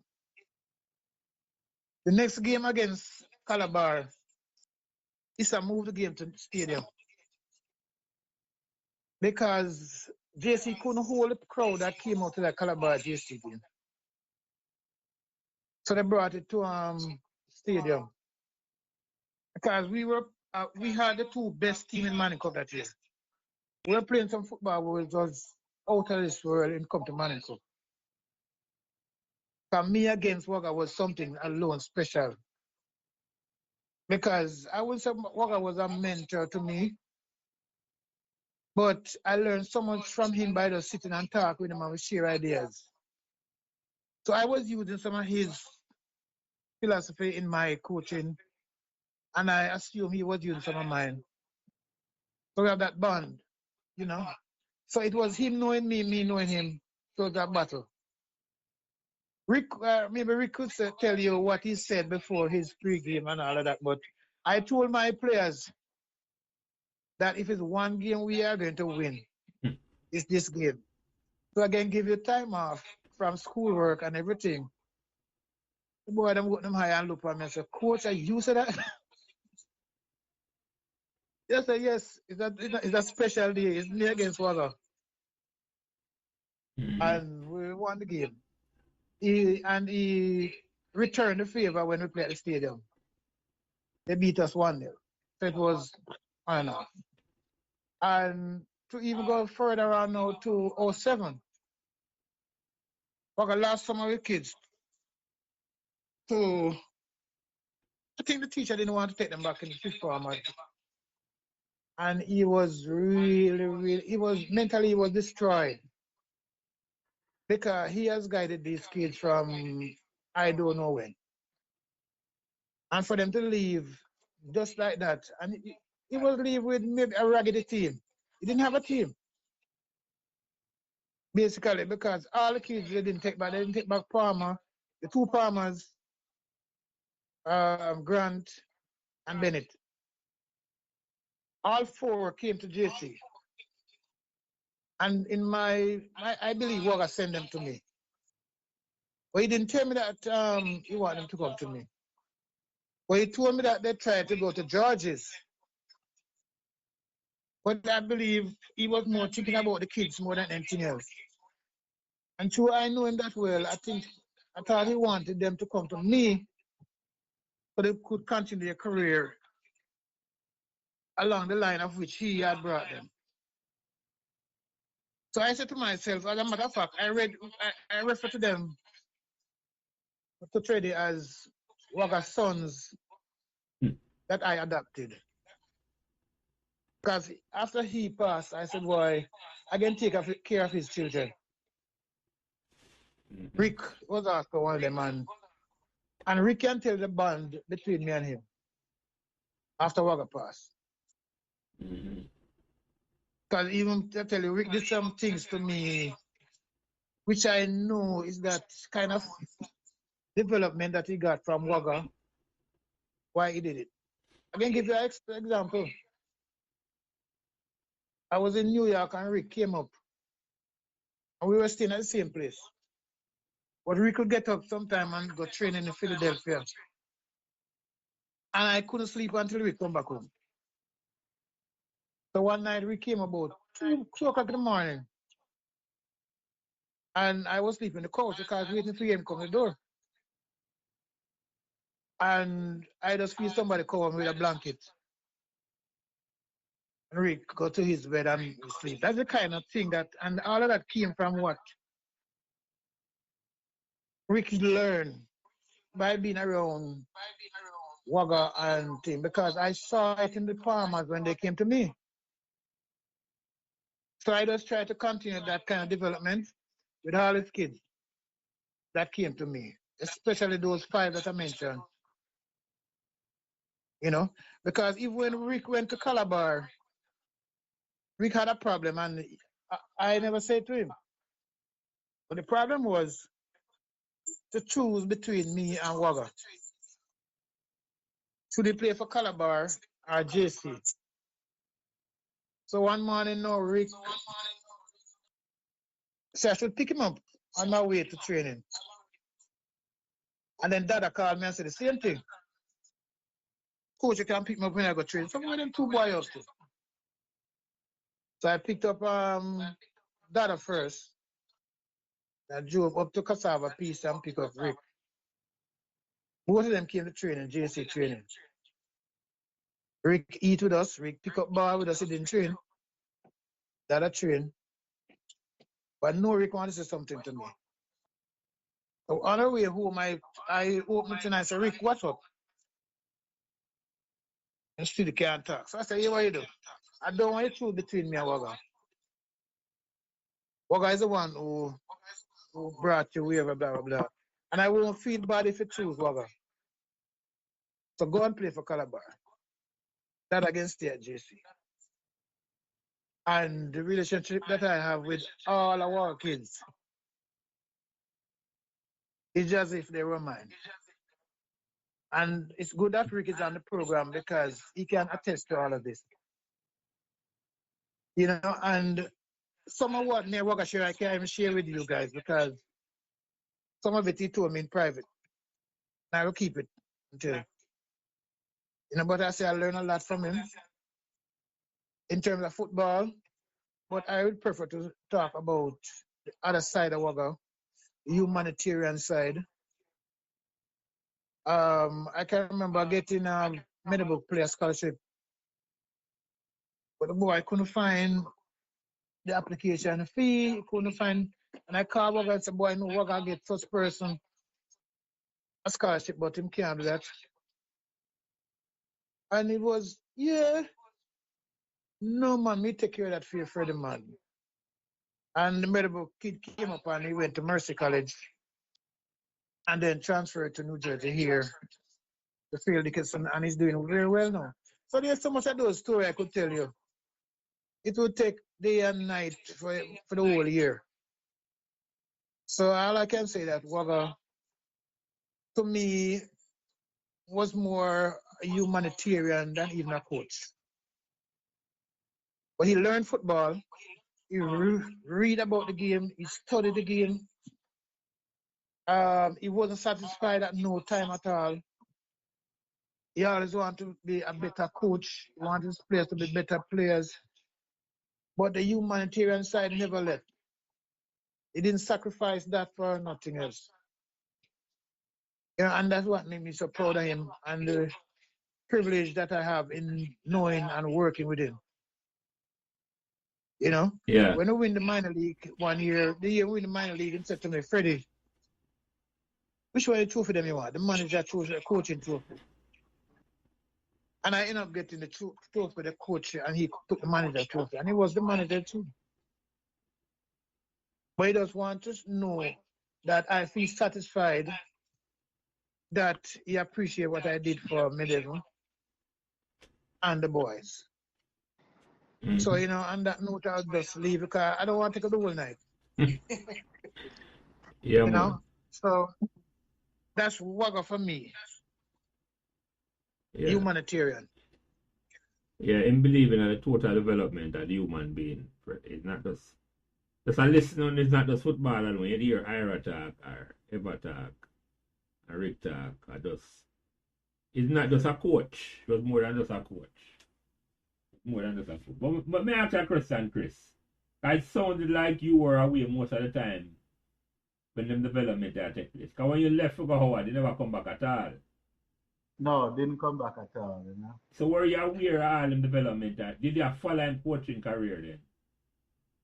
I wouldn't say not totally, because I would say, why? Because he was put, you see, football in Jamaica is a very expensive thing. So he would put a lot of his money in football. And I would sometimes try to say, man, remember, you have to kind of spread it around. But the youth team were doing very well. Yep. And the year he passed away in 2007, I actually saw him 3 times that year. First time when his daughter was born in New York, he was in Maryland. Ready, put your mic on mute. Hold on there, Chris. Ready, put your mic on mute. I hear the background. Yeah, go ahead, Chris. Yeah. Yeah, so then when I came down for the christening, and I'm checking into the hotel, and people were just the girl behind the counter was just staring at him, man. So I was teasing him. I said, "What? You're large, man. Oh, no, you're large, man." And if you know it, him just going to look and smirk, and you know what I mean. Just, man, you're large. Then like another month, I came down off our vacation. I was in Ocho Rios, and he came down to stay with us. And I believe this was after the under 17. And I remember seeing the under 17 match against the USA, because I don't know if you, but he was the first Jamaican coach to beat a US team. But what I actually saw, well, I didn't even know that he actually got a red card in that game. But when the game finished, I thought he was like a madman, because he ran out from the tunnel and he looking for somebody to hug. And I said, "Old man, want you, man? Yeah, you have been there before, now, man." And he was so excited. Well, he hadn't been there before. It's the first time a Jamaican coach was beating a US team. Yeah, a big thing that ever. A big Yeah, thing. man, and he was jumping up, and you know what I mean? And it's just unfortunate that the game against Trinidad, didn't go the way we had wanted it to go. And but he has really done a lot. Because I remember when I got the call, because it was my oldest brother that was, in Jamaica living there. When I got that call, it was a Friday. Remember, a Friday morning, I got the call. The boy, as you know, we refer to him as Robin. Robin not doing well in the man. And my brother Paul is a doctor, so he had actually called Paul already. So we tried to get the ambulance, tried to resuscitate. Because what had happened is that my sister-in-law Georgette heard I guess he was in the bathroom for such a long time, and his phone was ringing. So apparently she opened the bathroom door, and he was, I guess, I don't know if he was leaning upon it or something, and he just fell to the ground. So she screamed out to my other brother. So I guess they called the ambulance. The ambulance tried to resuscitate. We tried to get him to yeah, get into UWI hospital. He was already gone. So, when I got the call from my brother, it was very, very devastating. Very, then, we were brought up then that, we shouldn't cry. Back then, I would try not to cry in public. But just even now, because of the foundation and so on, even in um, platforms like this, when I'm actually talking about it, sometimes I do get teary eyed, and just to hearing like what everybody on the program, on your program, has said about it. It's very touching, and from the family, I just want to thank you guys for all the kind words you are saying. And he has really an impact for a lot of people. And it's not just like what Hitchcock is saying about the humanitarian, he was also family oriented too.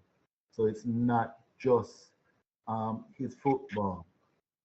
But even the picture, I don't know if you guys remember, the picture the following day had Calabar had a match that Friday, and the jerseys were in the living room on the chair. I don't know if he was making them dry or something. Football, Medivh and Calabar, you know, had a profound impact on him. And it's so funny, in 2007 when I came down, I said, well, man, I'll take you out of Calabar, man. I'll come get you at the college. I remember we went to KC, and I was looking for Lennox Graham because I know Lennox. That Lennox was in my time, but he wasn't there. And but as I said, it's very touching.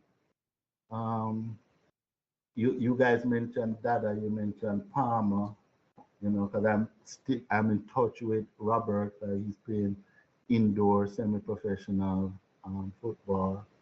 As I said, when I came down for his homegoing service, it was very touching. So we as a family, as I said, decided to just try to keep his legacy alive, keep his name out there. And so I'm just so proud of the support that a lot of people are doing. And it takes a village to, talk about that some more, Chris, about the foundation, how it came about. And I know when Mayor talked earlier, you said there's something coming up in July or August where annual thing. Talk about that, expand upon that, how the foundation came about and the vision for the foundation. All right, so in 2009, as I said, that's when we actually started the David WAGGA Hunt Scholarship Foundation, where we give one scholarship each to an incoming second former at both Kingston College and Calabar High School. At the time, it was 100,000 Jamaican dollars, and it's for 6 years, right? So from second form all the way up to upper six. So our first event is what we call the Football Classic. And so we had the first one in 2009. Fast forward. And where the classic keep, Chris? We're not keeping much. All right, so in 2024, this year, August 17th, we're going to be up at the UWI Bowl. Yeah. Where there are going to be 3 matches. And the feature match is going to be Kingston College versus Calabar High School Manco team.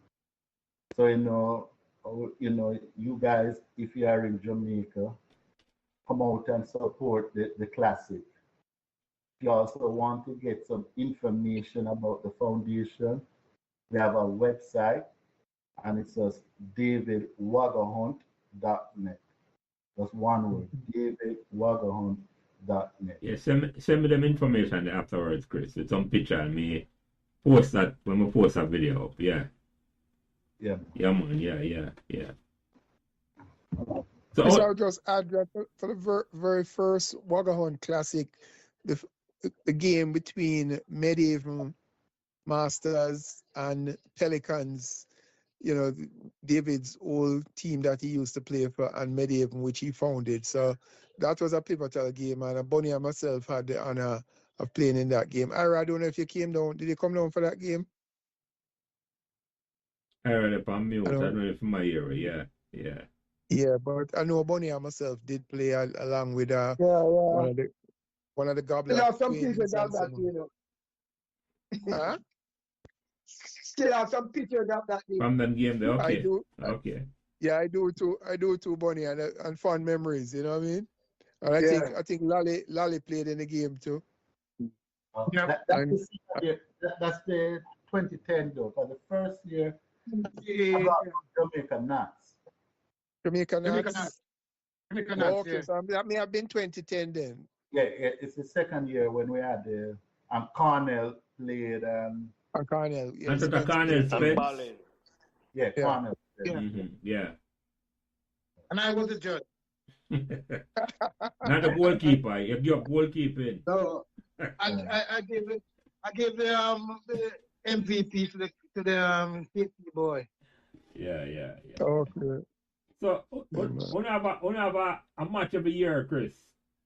Yeah, so it's normally the first Saturday after Independence Day in Jamaica. Mm-hmm. But because of the Olympic, we moved it, to the next Saturday. Next weekend. Okay.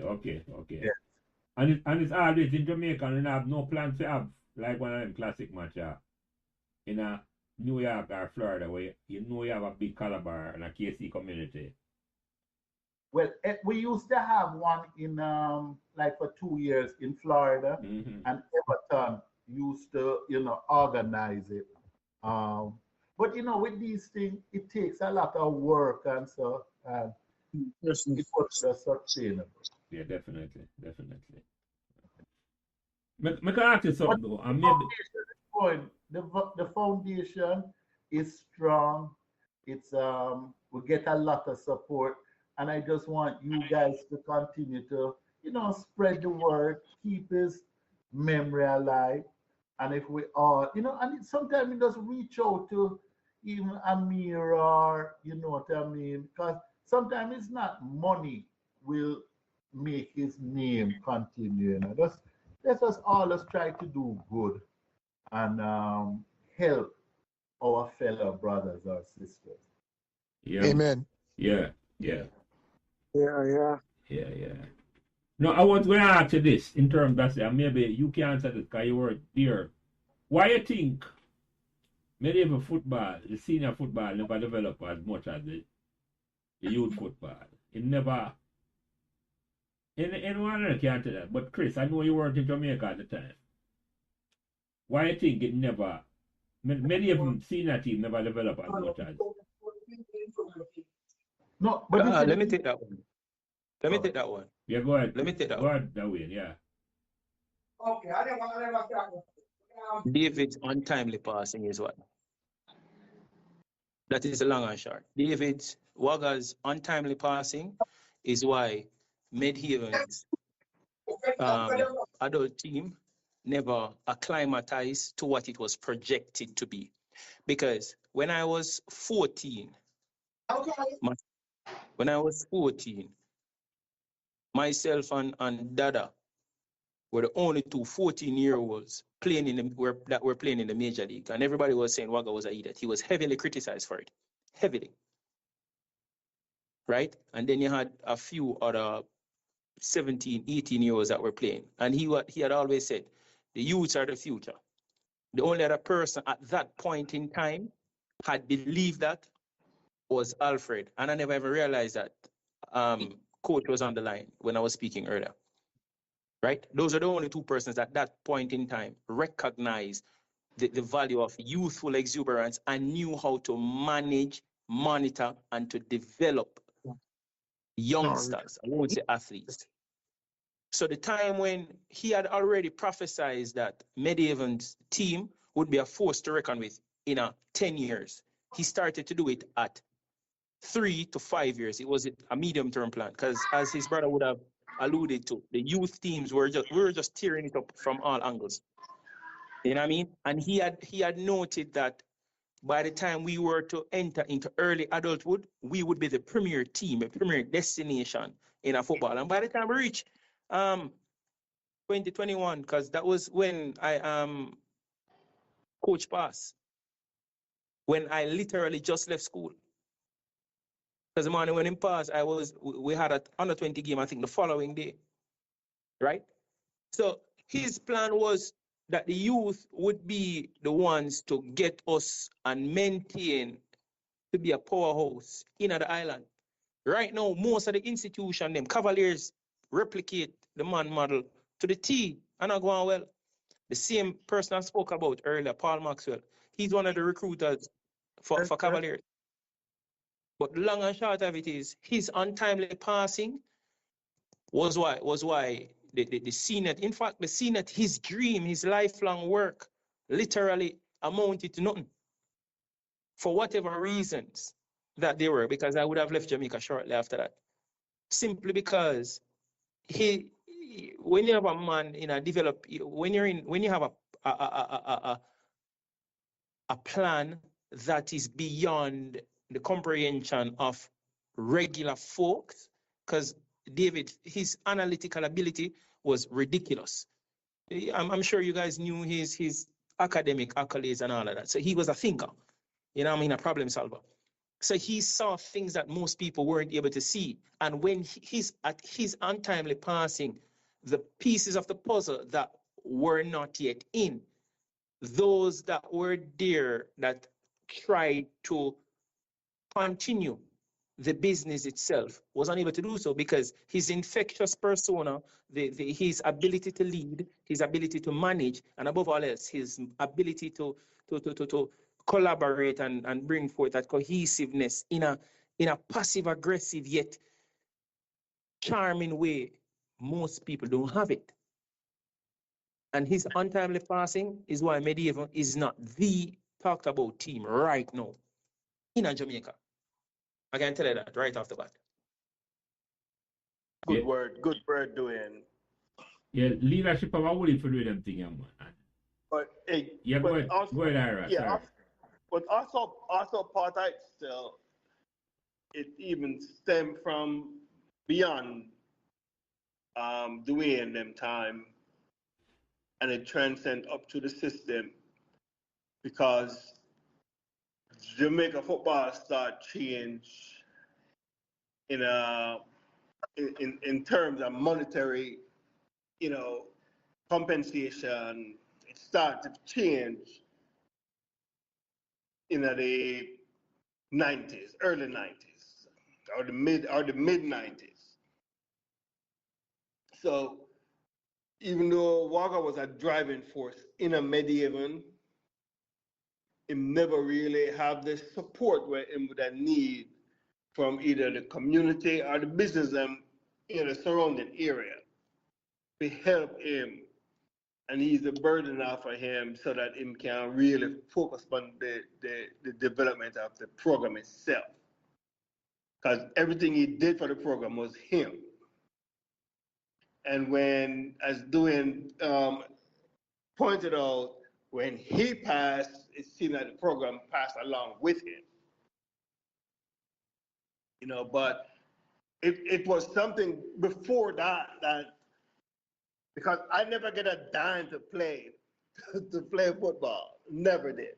And I played tons of Major League games, Premier League, I never get a dime, right? But after I left in 87, actually 86. And between 86 and now, money started flowing into the game for players. and it changed the whole mindset of how players look on the game and how them deal with the sport. Wagga was able to keep him player them together in line and focus on football and stay football wise, and they were not being compensated for it like other clubs did. Meadowbrook was a big club in a Jamaica Football Federation operation, but the players them were not treated as big time players. So when Dwayne and him crew get into the system, they should at the stage of life where they was at the time, they should have been getting compensated to play the ball. Well, it sounds like that way I said, Ira, that WAGGA did just about for use the proper word, professionalize medieval football. We are exactly, yeah. So he's totally right. Yeah. But the resources never there for even help him at the courts for manage the program. Yeah. Yeah, Ira. Yeah. I can tell you one thing, One of the biggest differences, is the age group, Because if WAGGA was coaching a more age-wise adult side, it would be different. Most of these guys WAGGA had, the better kids were school age at the time. You understand me? Yeah. So that a lot of people was even looking forward to say, why paying schoolboys? Why paying this? You understand me? Yeah. So to me, that was the main problem, But no, in the present world now, at their age, they will be making a lot of money. 19 probably will be too old to. Oh yeah. Because them Brazilian at 17 and Spaniards at 17, they are pros. You understand? Yeah. WAGGA to me was ahead of his time. Yeah. It was way ahead of his time. Yeah, and a lot of people never believe in his dream. That's the main thing. Yeah. I see what I think of me now. The nature of football organized in Jamaica has changed and it's going to change. Because in our days, I say all the way, apart from Rick and the same age group, a community team around the thing. Oh yeah. But now you have academy. You follow me? I said to you, where it's like the academy, it's a more business like approach. Yeah. More business and like WAGGA did start out like that. Yeah, man, that's what I think about. That's exactly what I'm thinking about. But that was the model that was that was the model about from them time the era. Yeah, it's even a simple thing like for go match. When we are going match, a bugger and WAGGA and maybe Kipichin or one more person of a car and yeah. In them 3 or 4 car that got game. Yeah. We never have a bus. Yeah. No, it was well ahead of time. Well ahead of time. And I think as Rika confirmed, he had evolved to a time when just got ready to make many even bust out a certain way, and then it's untimely passing. So yeah. I can understand. Expand. Yeah. And as a brethren, him operate everything out of him yard. Yeah. That was headquarters. Headquarters. Ever you have something to say? You have something ever, sorry. Yeah, real briefly, just to backtrack a little bit as it relates to the adult level. There was a brief stint, and Ira myself played during that time. I think around 83 when we had an influx of some players coming in, including Anthony Corbett and Nivi, Dylan, and so on. And Glennon Clark and Paul, other guys. Papa. Yeah, right. And during that time was a sensation in Major League. In fact, I remember us giving Bobby kind of thing something like 23 or 24 love. 24 ever. 24. Yeah, man. Yeah, man, down a bottom field. I think Runko score must be 8 today. Rookie score, And yeah. right, and I think we went deep into the competition. I think we went like to the semifinals, and then a game we lost at up by Mona. I think we were playing against Vineyard Town. Ligane. Some Ligani with it. Yeah, we have Ligane. And so we're gonna make it finish, but more of a drop this in there because we talk about this all the time, even recently. Yeah. 2 games we have to play. One against Onyx Garden. Onyx Garden need a draw or a win to go through. Right. And none of the man that show up. The man them name where you call a while ago never show up for the game. Yeah. And me up on the field now, I mean, me decide to take on the whole responsibility for myself. Me see if I'm offline and lick on it guys and crossbar, and a man pull a gun on the sideline and say, "Hey boy, what you do?" And that's when me realized that that's why the man them never come at the game. Okay. Intimidation. Intimidation, or them just geeks up, or the man them talk to them. Hey, Ira. Yeah. The same thing I'm saying myself in a President Cup semi-final. It's the same Arnie Garden team, you know. So, hey, that must push the first ball I get, you know, a man tell me, say, don't touch it 2 times, you know. Yeah, and then the league of the match, that's the big match, you know, the big match, the first the big match, they never show up again. They never show up. Same thing. And you know the worst thing about it, doing as a user come after we, the 6 man them name or the 7 man them name ever just call. Them didn't get paid for play for Medellin. out of the whole team, them youth are the only youth them didn't get paid for play. And I'm not show up. And them never show up for the game. 2 games them stay out of the Onyx Garden game. We end up drawing the game 0-0, and then we're going to lose up a Ligane.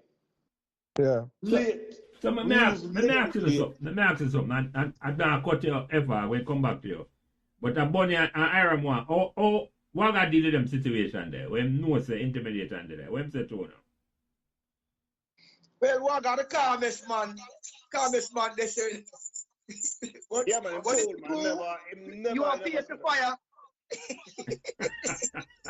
If you ever want to know how him feel during a game, watch him on the sideline. Him either gonna have him cursive in his mouth or 2 on it. Hey, it's the first game against Tivoli. I remember the first corner, and when me jumping up, I feel something stick me, you know. I'm saying, what is? I'm look, blood. I'm saying, all right. You see the next corner, the feel it again, you know.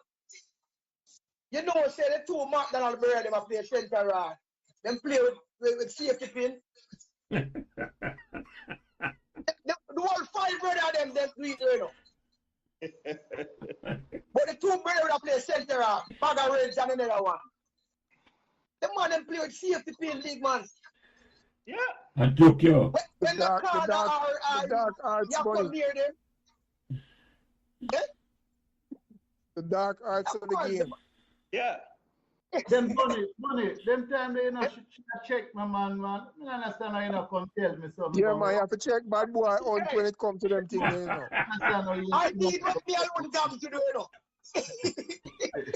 So Chris, don't let them up to you. Mikey Dash are the baddest man for our team.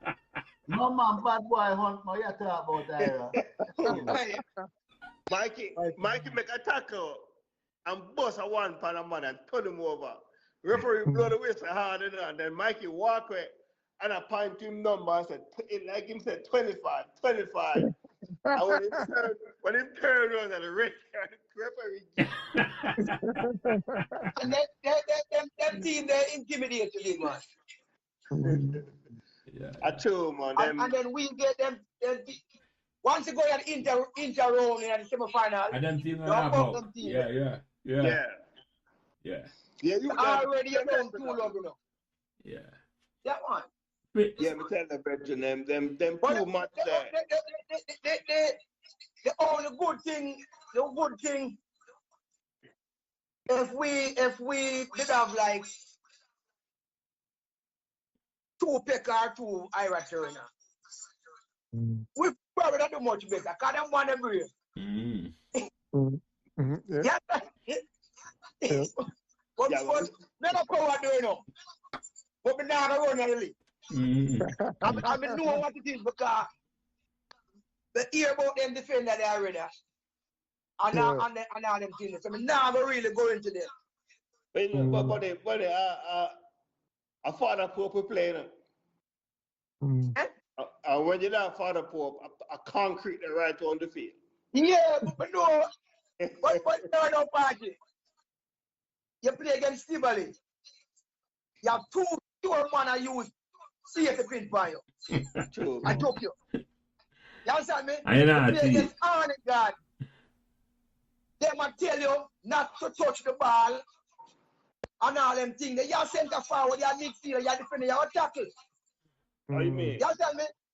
And thing. But remember, you know, we're in an unfriendly confinement, you know, so we can't act like our own with it. True. Because number one, we drive cars there, you know, them coming and dump a truck. Yes. With a whole massive. One million of them coming in a big man. With a whole massive supporters. Donny Park, I would beat Donny Park over Calabar Field. And Calabar Field at the time was like our home field. Right. Yeah. I would hear at Donny Park, them couldn't do nothing, them couldn't go out no badness over there, sir. But during the park, team compared to Arnie God and Tivoli. Yeah, man, definitely, Bonnie. Well, that's true. Yeah. Definitely. And then we never catch the Arnie Garden with that import players. We catch Arnie Garden with the Arnie Garden players. Yeah, homegrown players. Yeah. Yeah, because remember after a while Arnie they changed to no, it was Jonestown. Jonestown. Yes. Yeah. RC Jonestown in minor league. Yeah. Yeah, true. They never got Jonestown player. Yeah. But yeah, when you get after that, you get feared on it, man. Yeah. They don't even finish and play ball. Yeah. Intimidation, nah, kind of thing, man. Yeah, and that was a problem with community-based soccer at the time, as opposed to club soccer, where it had this tribalism component to it, and it had this heavily politically charged edge to it, and the intimidation that goes along with it. So it's not in a way it's good. I remember they would have played him. G. Archambault, that's it. Yeah, man, Archambault. Yeah, man, Archambault, they come KC to Bunny. Yeah. And when you get the first slip, me not see no left winger on the team. We have to look at the team. Him gonna hide. Yes, that 10 player we have played with. well, really 9.5 because after me get the first 2 to them, now half a man too. I'm done with that. But still, man, let me ask you a question, because he and I would disagree on this. All right, remember when we are playing in training in 77, 78, 79, in terms of, were we getting a lot of fluids? Were we rehydrated? No. Yeah. No, man, we weren't. Wow. He was saying back then I said, can we talk about this? When training was over by Roehampton Field, every practice, WAGGA have glucose on the sideline, man. Every practice, have glucose. No, we're talking in my, probably, we used to go by, what the cricketer name? Barnes. And we used to go over there, we could go to and get water. Ventura attack? Over Ventura, because he lived next door to the field of Roehampton. Yeah, or we would have lemonade or some kind of thing, but we never used to have this. You see, like, oh no, we rehydrate. He used to tell me, oh man, we are talking about, man, we used to rehydrate a lot. In fact, auntie, if I remember correctly, I used to tell you say enough to drink water because it's going to get stitches. Exactly, I get stitches. Yes, Right. yes, Remember never, that? exactly.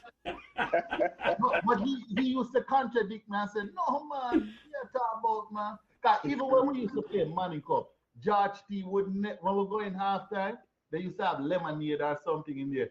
George T would not make we drink any liquid at all. So we are going 90 minutes without rehydrating at all. Wow. That is true. That is true, auntie. That is true. I remember them. It's like them, just like whatever say. Them now make you drink nothing at all. Because what them I say, you have stitches. Auntie, you're right, you know, because even playing Money Cup, I never say a man bring a water bottle to come on the sideline and leave. Nah, man, you get orange. They get Orange, Yeah, orange, orange. yes. And the glucose in your hand. Yeah, yeah. And the glucose, orange, man. Yeah. Yes, And of course, the in your glucose dirt, you eat the glucose, you're not drinking. You have to leave water from the sideline. Well, orange, you get one side too. You get a full orange. right. And of course, I'm putting the glucose in your sweaty, dirty hand, which certainly wasn't hygienic, right? But when you go, when we did our run time, after every practice, we'd have to run about 2 miles. Right.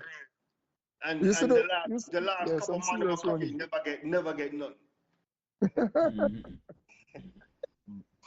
have to either the top 20 to qualify to get anything. Yeah. You remember the bag of orange, Ira? A bag of orange always. I am a bag of orange always. Always there, man. And you get the orange half time. What's it? Yeah. You know, I will make a suggestion, you know. All right. I mean, we need to do this more often, you know, because this is just a trickle of what passed through one. You understand me? True. And you need to get more people involved. So we can make further plans and the other things. You understand me? Agreed. Yeah, this is something we definitely can try to explore, to expand on. Yeah. Because, you know, he has touched a lot of lives. So if we can help our fellow brothers and sisters, you know, it's going to be a good thing. Hey, we have the right man on the line, man. Jelly. Jelly, we have Permacal memories, Meadowbrook memories, so we can go with medieval memories. Medieval memories, yeah, man. Don't have got 10 one already, man. When it's go out, man, come talk about the medieval memories, them. Because, yeah, a different memories, them, that too. Not Meadowbrook, yeah. The community itself. But me ask you something, because I believe it or not, we're there for over 2 hours, I know. But me ask you something. Each one can take this one at a time. I'm going to start with you first, Freddie. Any question you want to ask, auntie, or any special memory you want to tell us about WAGGA? The most important to me is not even with the kids, because we know where WAGGA stand when it comes to kids already. But my personal experience with him was when I went to California, and I didn't see my way through. And it wasn't about football, it was about me and my daughter. And WAGGA helped me to stay in America through the struggles. And I was able to raise my daughter to end up going to Ivy League school, doing well, and even surprised me with some of the things she had achieved. But if I didn't really listen and come home, I wouldn't tell what could happen. You know? And also, the fact that he contributed to me winning my first Manning Cup and Oliver Shield title, where football is concerned. So I can't say more than that. So that's WAGGA for me. You have any questions for Chris? What you want to ask him? Chris, Chris talk so often, so I know all the questions in my life already, because we talk so often, you don't believe it. All right. Yeah, if them score score a penalty, probably it shouldn't close, but so go, Chris. Ira, any question? Yeah, go ahead, Chris. Sorry. No, I was just saying, well said by Hitchcock. Okay, yeah, man, yeah. Ira, you have any question for Auntie or any comment? The best memory of WAGGA. Well, let's start with the question first, because I think Treddy kind of losing memory with the Meadowbrook and Casey Money Cup game then. But ever have the clippings to show him say what the real score, how the score them work out. Anyway, but no, wait. So what's the question? Yeah? What's the question? What was the score in the 79 game? Hitchcock 2-1. Kingston College. 2-1 Meadowbrook. Meadowbrook. No. Yes, Kingston College 2. Meadowbrook 1. Ever print out the clippings and show them on them. No, you're talking. I think it was 78. It's 80. 78. Them get 1 loss. 80. We I play think against. 80 it was Meadowbrook 1-0. I think it was 80 Ira. All right. So every time we play against Casey, we beat them. That's a fact. Hitchcock, can you correct him? Correct him, Freddie. Correct him. Nobody. Lose 79. Unless- Lose 79. Unless we never You never play Ira. You never show up for that match. You're afraid of the KC But- man then. Buddy, will they play Casey when you play? Yeah, man. Bonnie play right side, right wing. Eh? I will beat on a 2-1. I scored Yes, the 2-1. penalty against Hitchcock. All right. After the The penalty shouldn't count. Teddy. Yeah. The penalty shouldn't count, you know. The ref give that one. Remember that. We took it. Oh, man. The record said, go ahead, Ira. You comment about your best memory of WAGGA. Well, we have many memories, but one of the most outstanding memories of me for the coach is in a December 86. That you remember, say me tell you. What up? Freddie, I have to mute you. But I'm mute, Freddie, yeah. But in a December 86, when Miller get ready to leave Jamaica for the first time, him come over the house.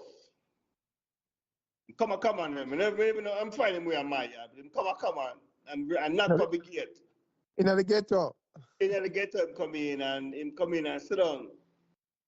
And me and him have a good talk on a hockey tree.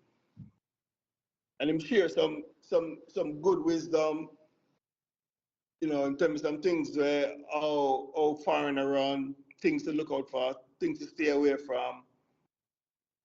And me and him have a good talk for about 2 hours. Me and him sit down there and just talk, drink some lemonade.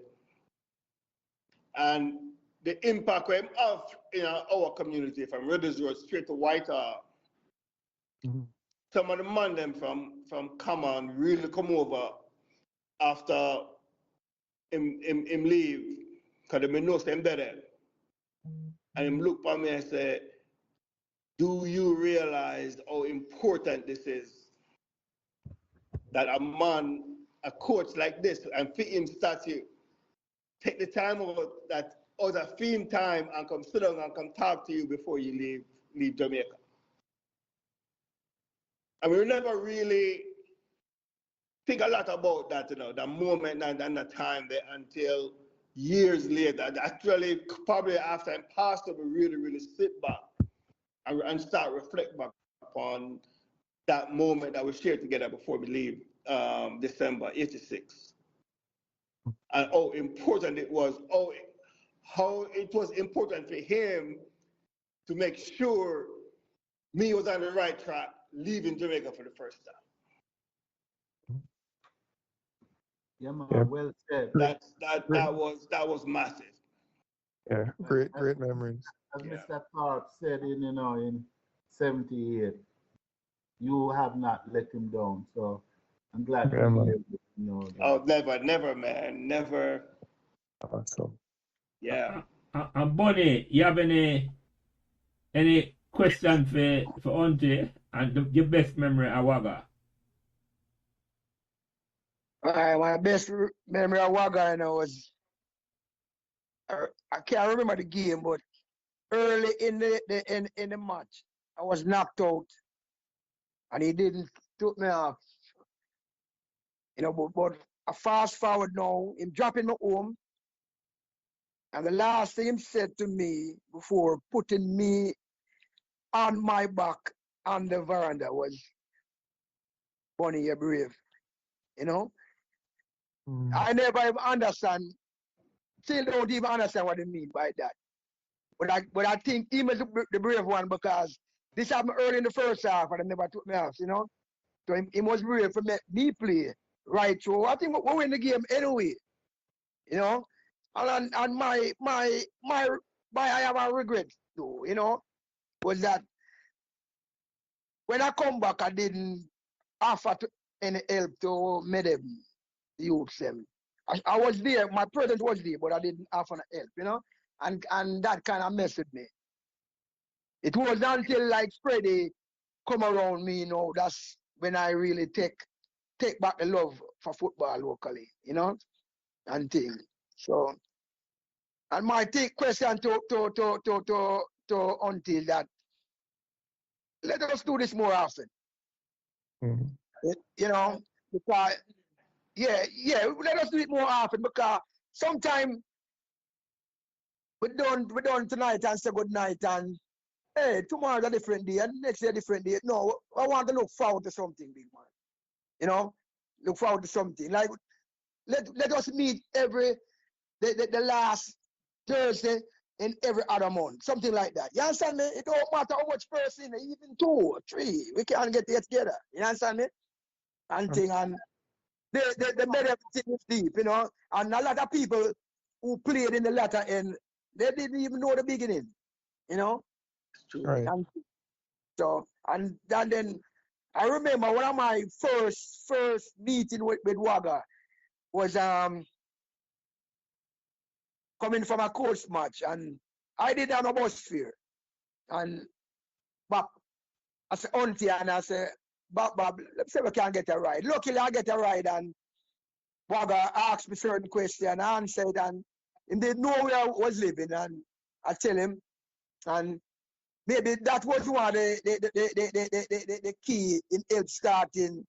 I made him youth side, because he probably say, I have one more close to us, you understand me? And thing. Because if I didn't know this, I would have involved Ira from that year. You understand me? Johnny Pecker from that same year. You understand me? Steelers from that same year. A lot of great players, in our Dunmere community from that same year, But that is one of the things where I kind of regret, Man, definitely, this is something we will definitely try to see how we can continue, expand it, and it's just good therapy for us as well. Yeah. And Yeah, man. to remember the impact, the positive impact he had on all of us here. But he touched a lot of people's heart. You're right about that, Auntie. Yeah, man. Yeah, Auntie, and I don't know how feasible it is around the WAGGA Hunt weekend stuff, either in Maryland at the red carpet event or in Jamaica for the classic. If we could incorporate something like this at or around that period of time, because I know that weekend is normally jam-packed with a lot of events, so it might not be feasible. But, if we could spare some time to kind of reflect like this, if it don't have to be a 3-hour event like this, but if it is even an hour, that's something we could contemplate doing, and you might want to run it by your committee, your team. Yeah, man, definitely. As I say, it's something we will definitely can try to build on. I hear what you guys are saying. Let's see how we can keep this thing. As Bonnie's saying, we always good feeling today, but tomorrow we're all gone our separate ways. We have a life to live, but yeah, you can't set it aside. I like the idea of Bunny, like you say, the second Thursday in every month or every other month.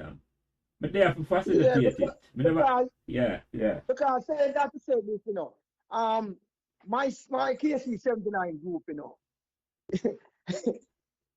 my house is, they call it headquarters. You understand me? Organized, man. You know, I And impressed with then you guys. if a man will take me and come to Jamaica, the first thing he will call me and ask what would make the meeting be like. You understand me?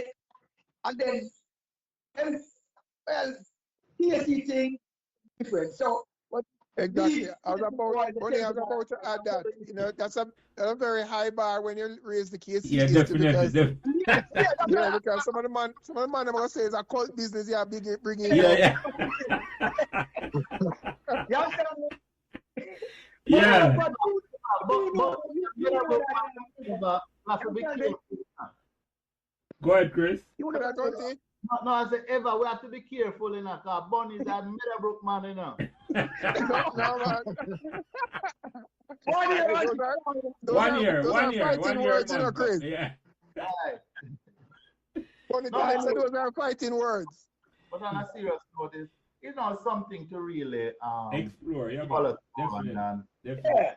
but if you guys are in Jamaica, August 17, you know, we're having the classic. So we can also just try to be there Yeah, man. then. Yeah, you know for one I'll be there, Mr. O.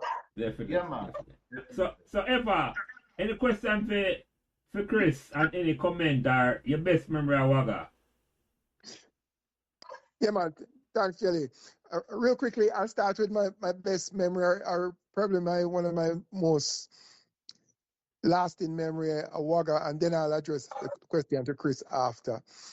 2006, I think I came back to Jamaica for a funeral and actually went up to the Hunt family house up by Flemington Drive and, sat down with WAGGA, just, right on the veranda as we always did. And, all of us can remember just sitting there and just, Freddie probably more than all of us, just hours and hours of talking with him. And, if you kind of just catch up on to what was transpired, over the years, because I hadn't seen him since I left Jamaica in 1988. So this was like, maybe about 18 years spell and things. So, I told him that I'd gone on to the States and played in college and gone on to, law school and so on. I was practicing at the time and so on. And he said to me, and, it's always left a good feeling in me. He said to me, there's always something about you, as a player and as a person, you had something about you. And of course, he spoke very highly about most of us from that 78, 79 time, including,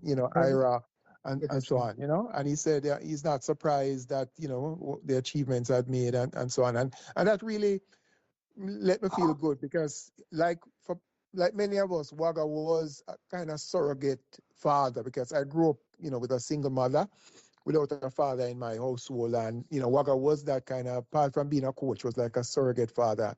And when he said that to me, I really was beaming inside with pride, knowing that he was proud of me and what I've achieved, not just as a player, but more importantly, as a person, and kind of developed both athletically, academically, and then professionally.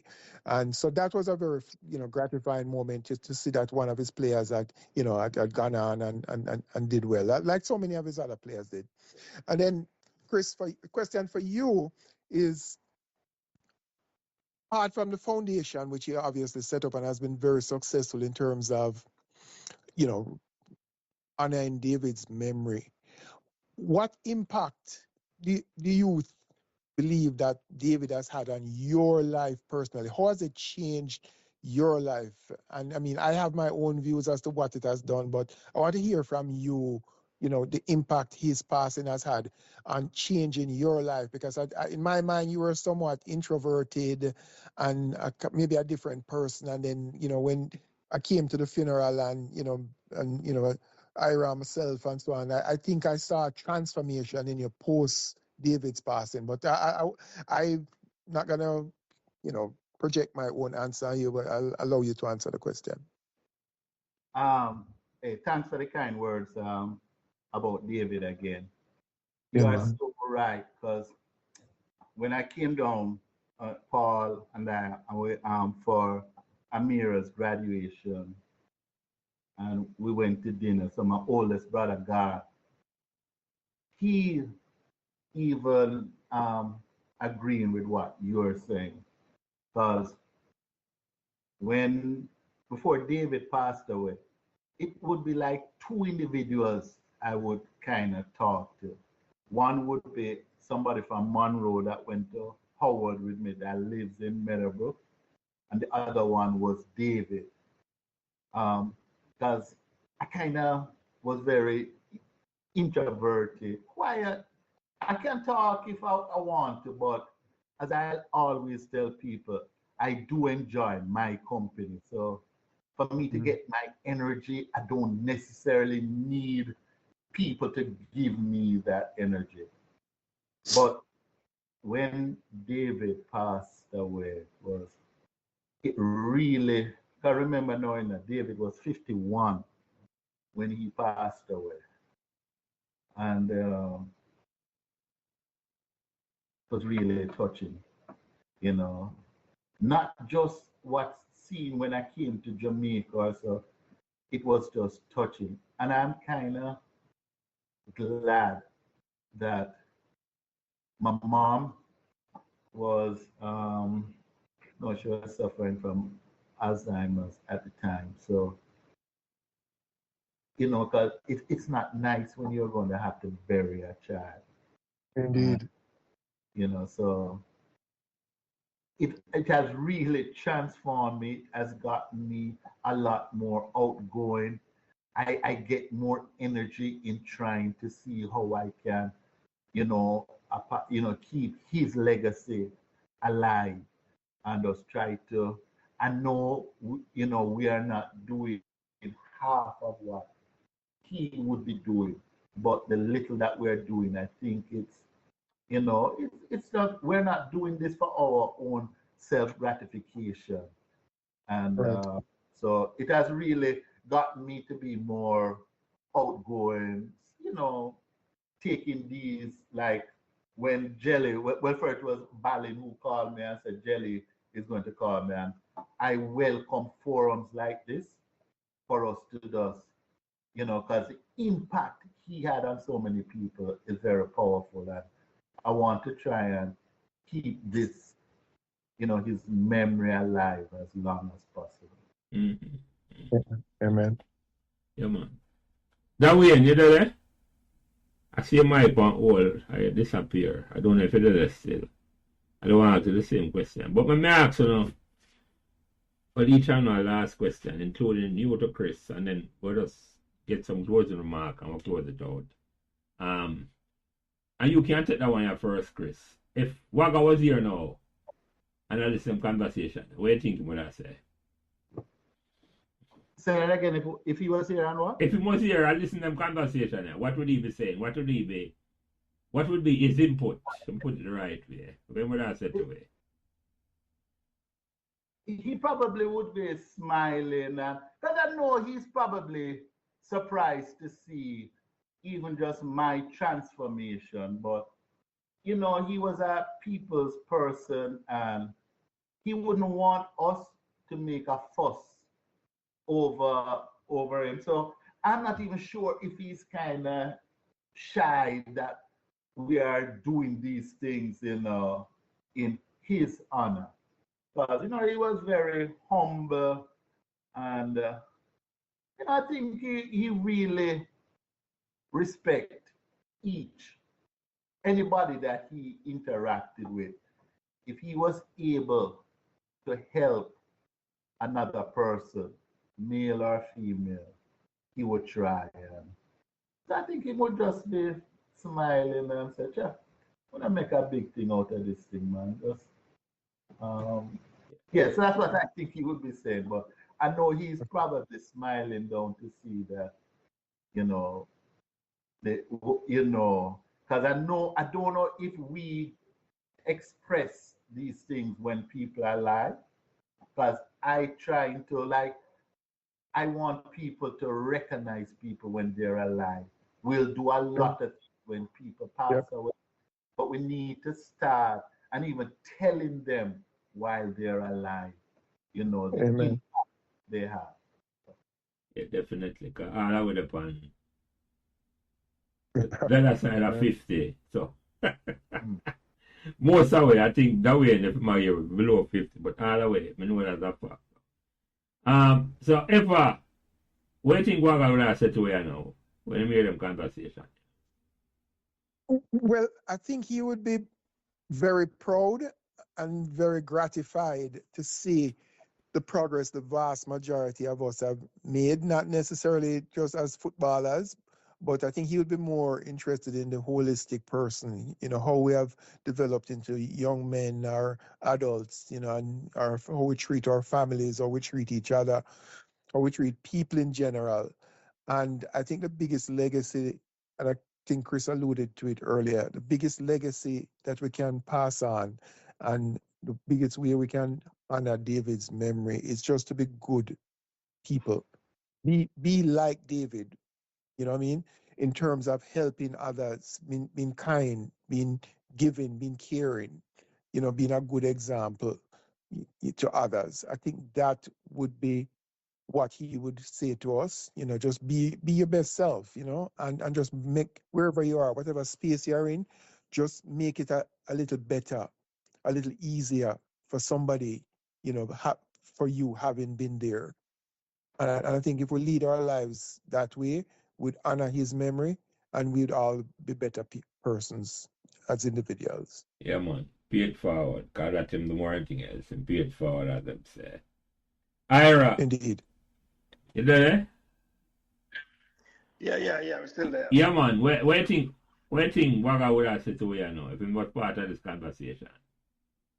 Well, I'm gonna take a segue in off of ever line where him just put out. But we're gonna start with this.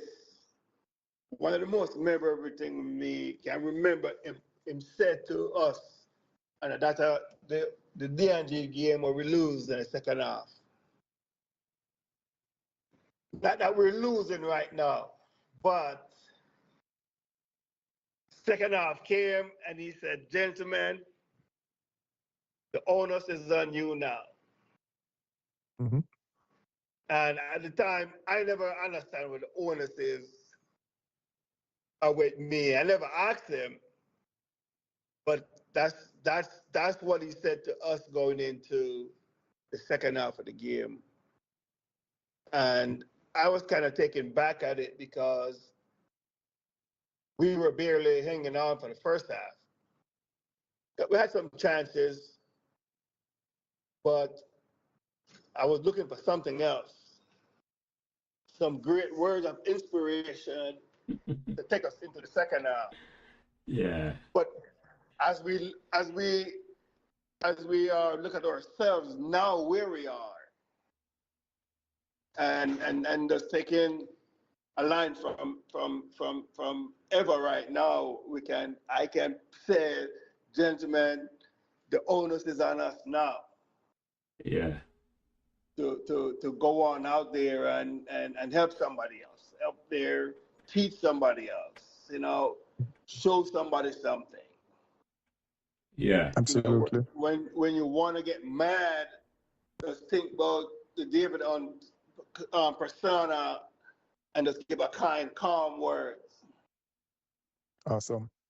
Yeah, and take it from there, because in this life we can celebrate him in this life, but we can celebrate him more if we pass all of this down to the next generation. Yeah, man. Amen. Definitely. And they are. But that would what I would say he would be saying right now.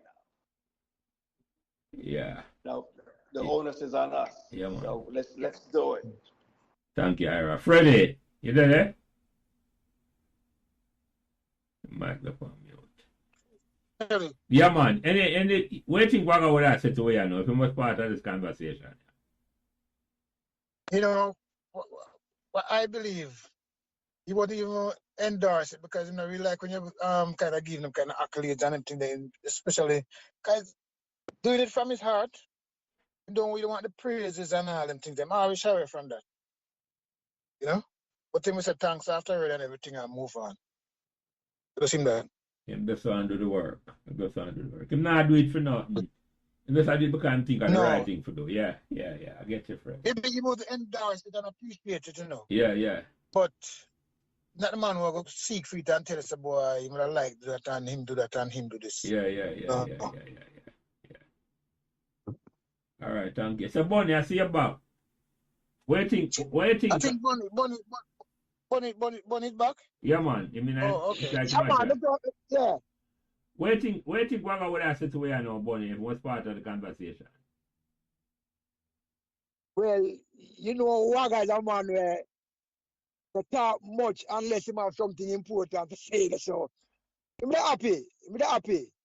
You understand me? Even though it could be greater, the crowd, I mean, the amount of people, it could be greater, but Wagga be happy, you know. And as I say, I'm one of the person who kind of disappointed in myself for not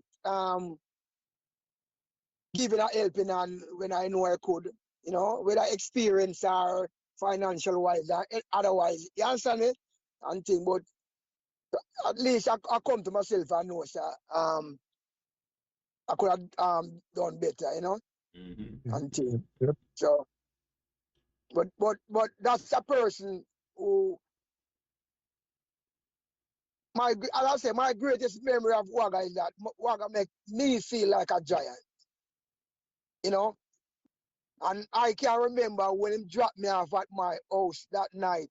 My grandmother said to me later on, she said, "Oh, it look like you unconscious and this man telling that you are brave." You understand me? And I couldn't even answer my grandmother. You know, but I remember that's the only thing Wagga said to me when he put me down, you know. He hold me tight and put me down and say, "Bonnie, you're brave." And thing. And my grandmother with tears in her eyes said, "You're unconscious."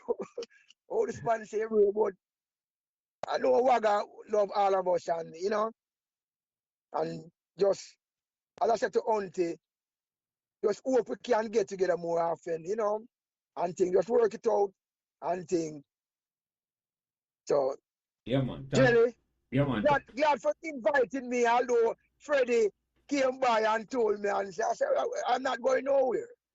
You know, I'm right here. Yeah, man. I mean, shout you again, Pantapa it, Bonnie. Yeah. Yes, you know, so I say, if we have a set date next 2 months, 3 months, we can tell other people. Yeah, man. Yeah. That's me. I But encourage them to come. before you go, Bonnie, I think that way I'm coming out here. But we just get some quick closing remark from everybody. Go ahead, Bonnie. Any closing remark before we close out the program now?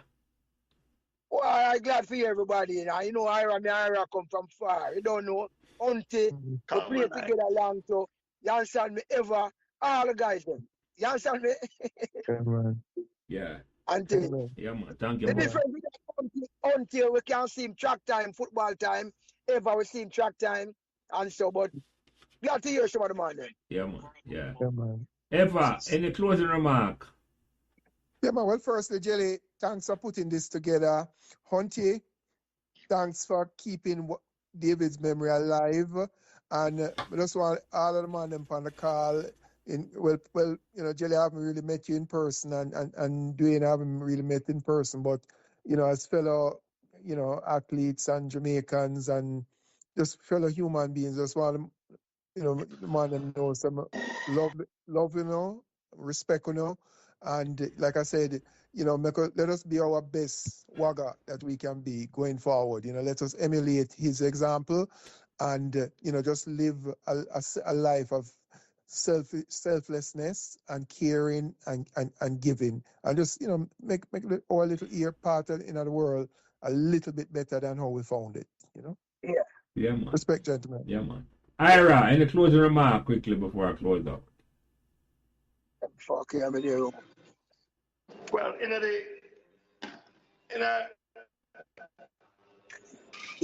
the grand scheme of things, everyone appreciate all of the friendship, the love from everybody. So we started playing together. I started playing with the group from '78, and it's been, you know, some of the greatest friendship that I've developed, still have, And also, I would say that WAGGA's Mr. Hunt's memory is always gonna be one of those lasting memories because he has touched so many of us, and Dwayne and the rest of them after us, many years after us. So it's a tradition. It's gonna grow and grow and grow, and it's never gonna die. Yeah. It's never gonna die. Yeah, man. Thank you, Ira. He was truly one of those guys put everything he had into people. Yeah, Amen. definitely. Without hesitation. Definitely. Freddie, any closing remarks? Yes, Jelly. The greatest thing is that we could do this together because me, WAGGA, and all of them people come through and we have equal understanding of WAGGA. So what we can do is share his vision, so he will continue to live. And us give thanks, all right? Yeah, man, definitely. Amen. And Chris, any closing remark before I close out? Yeah, man. Before, as I just try to reflect and ponder, just the 3 years that I had him as a coach. Remember, for my entire life, I know him, so he's kind of more, I think of him more as a brother, but just in reflection, being I am his brother, he could have treated me too ill. He could have really been very harsh on me. Well, some people think he was harsh by benching me, but he could have been harsh or he could have been soft, or even vice versa. I could say, "Hey, he's my brother, so I can do whatever I want," or things like that. And I'm just glad that we both respected each other, and so I'm very grateful for that. But in closing, this has been very therapeutic, comforting. I enjoyed the conversation. I have learned a lot about what David was about.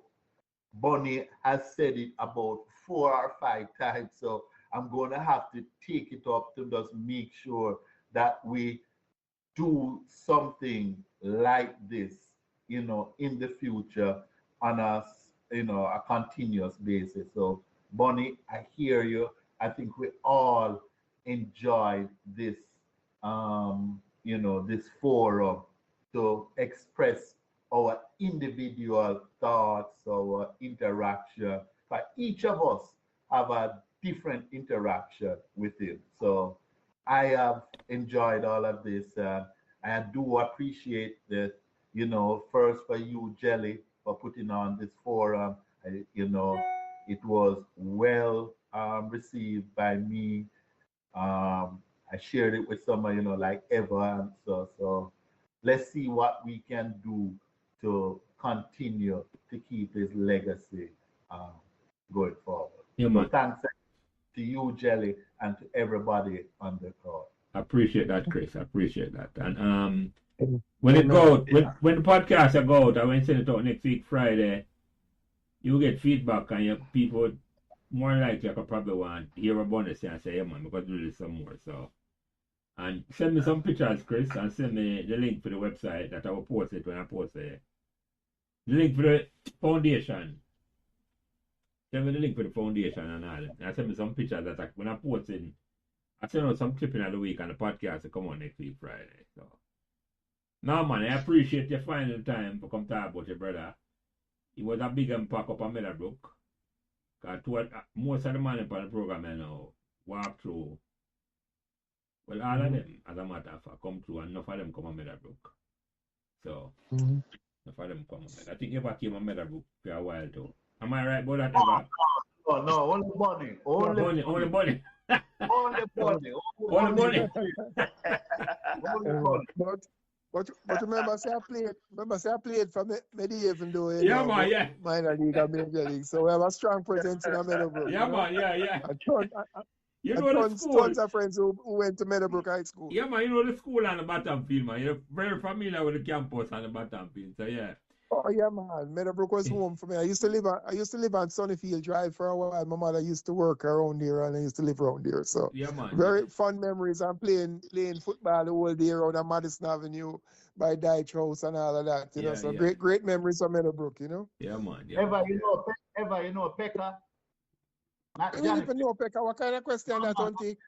Not Johnny Pekka. Which one? Pekka, Sky juice and colorless sandwich. Oh, yeah, man, yeah.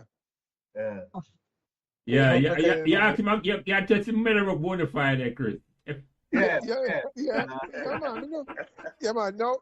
On a more sad note, though, I was in Jamaica for a family reunion last week, and I happened to be in Havendale, Meadowbrook area, and I mean, it's really sad, and I think it's indicative, unfortunately, of what happening to our beloved Jamaica.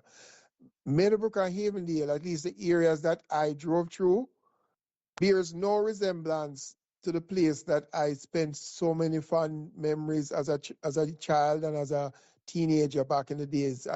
Meadowbrook was like a upper middle class neighborhood, and I go through there now, and it's like the place just kind of just look totally run down, and I don't know, am I missing something, Bunny, on the ground there? What's happening? You have an idea?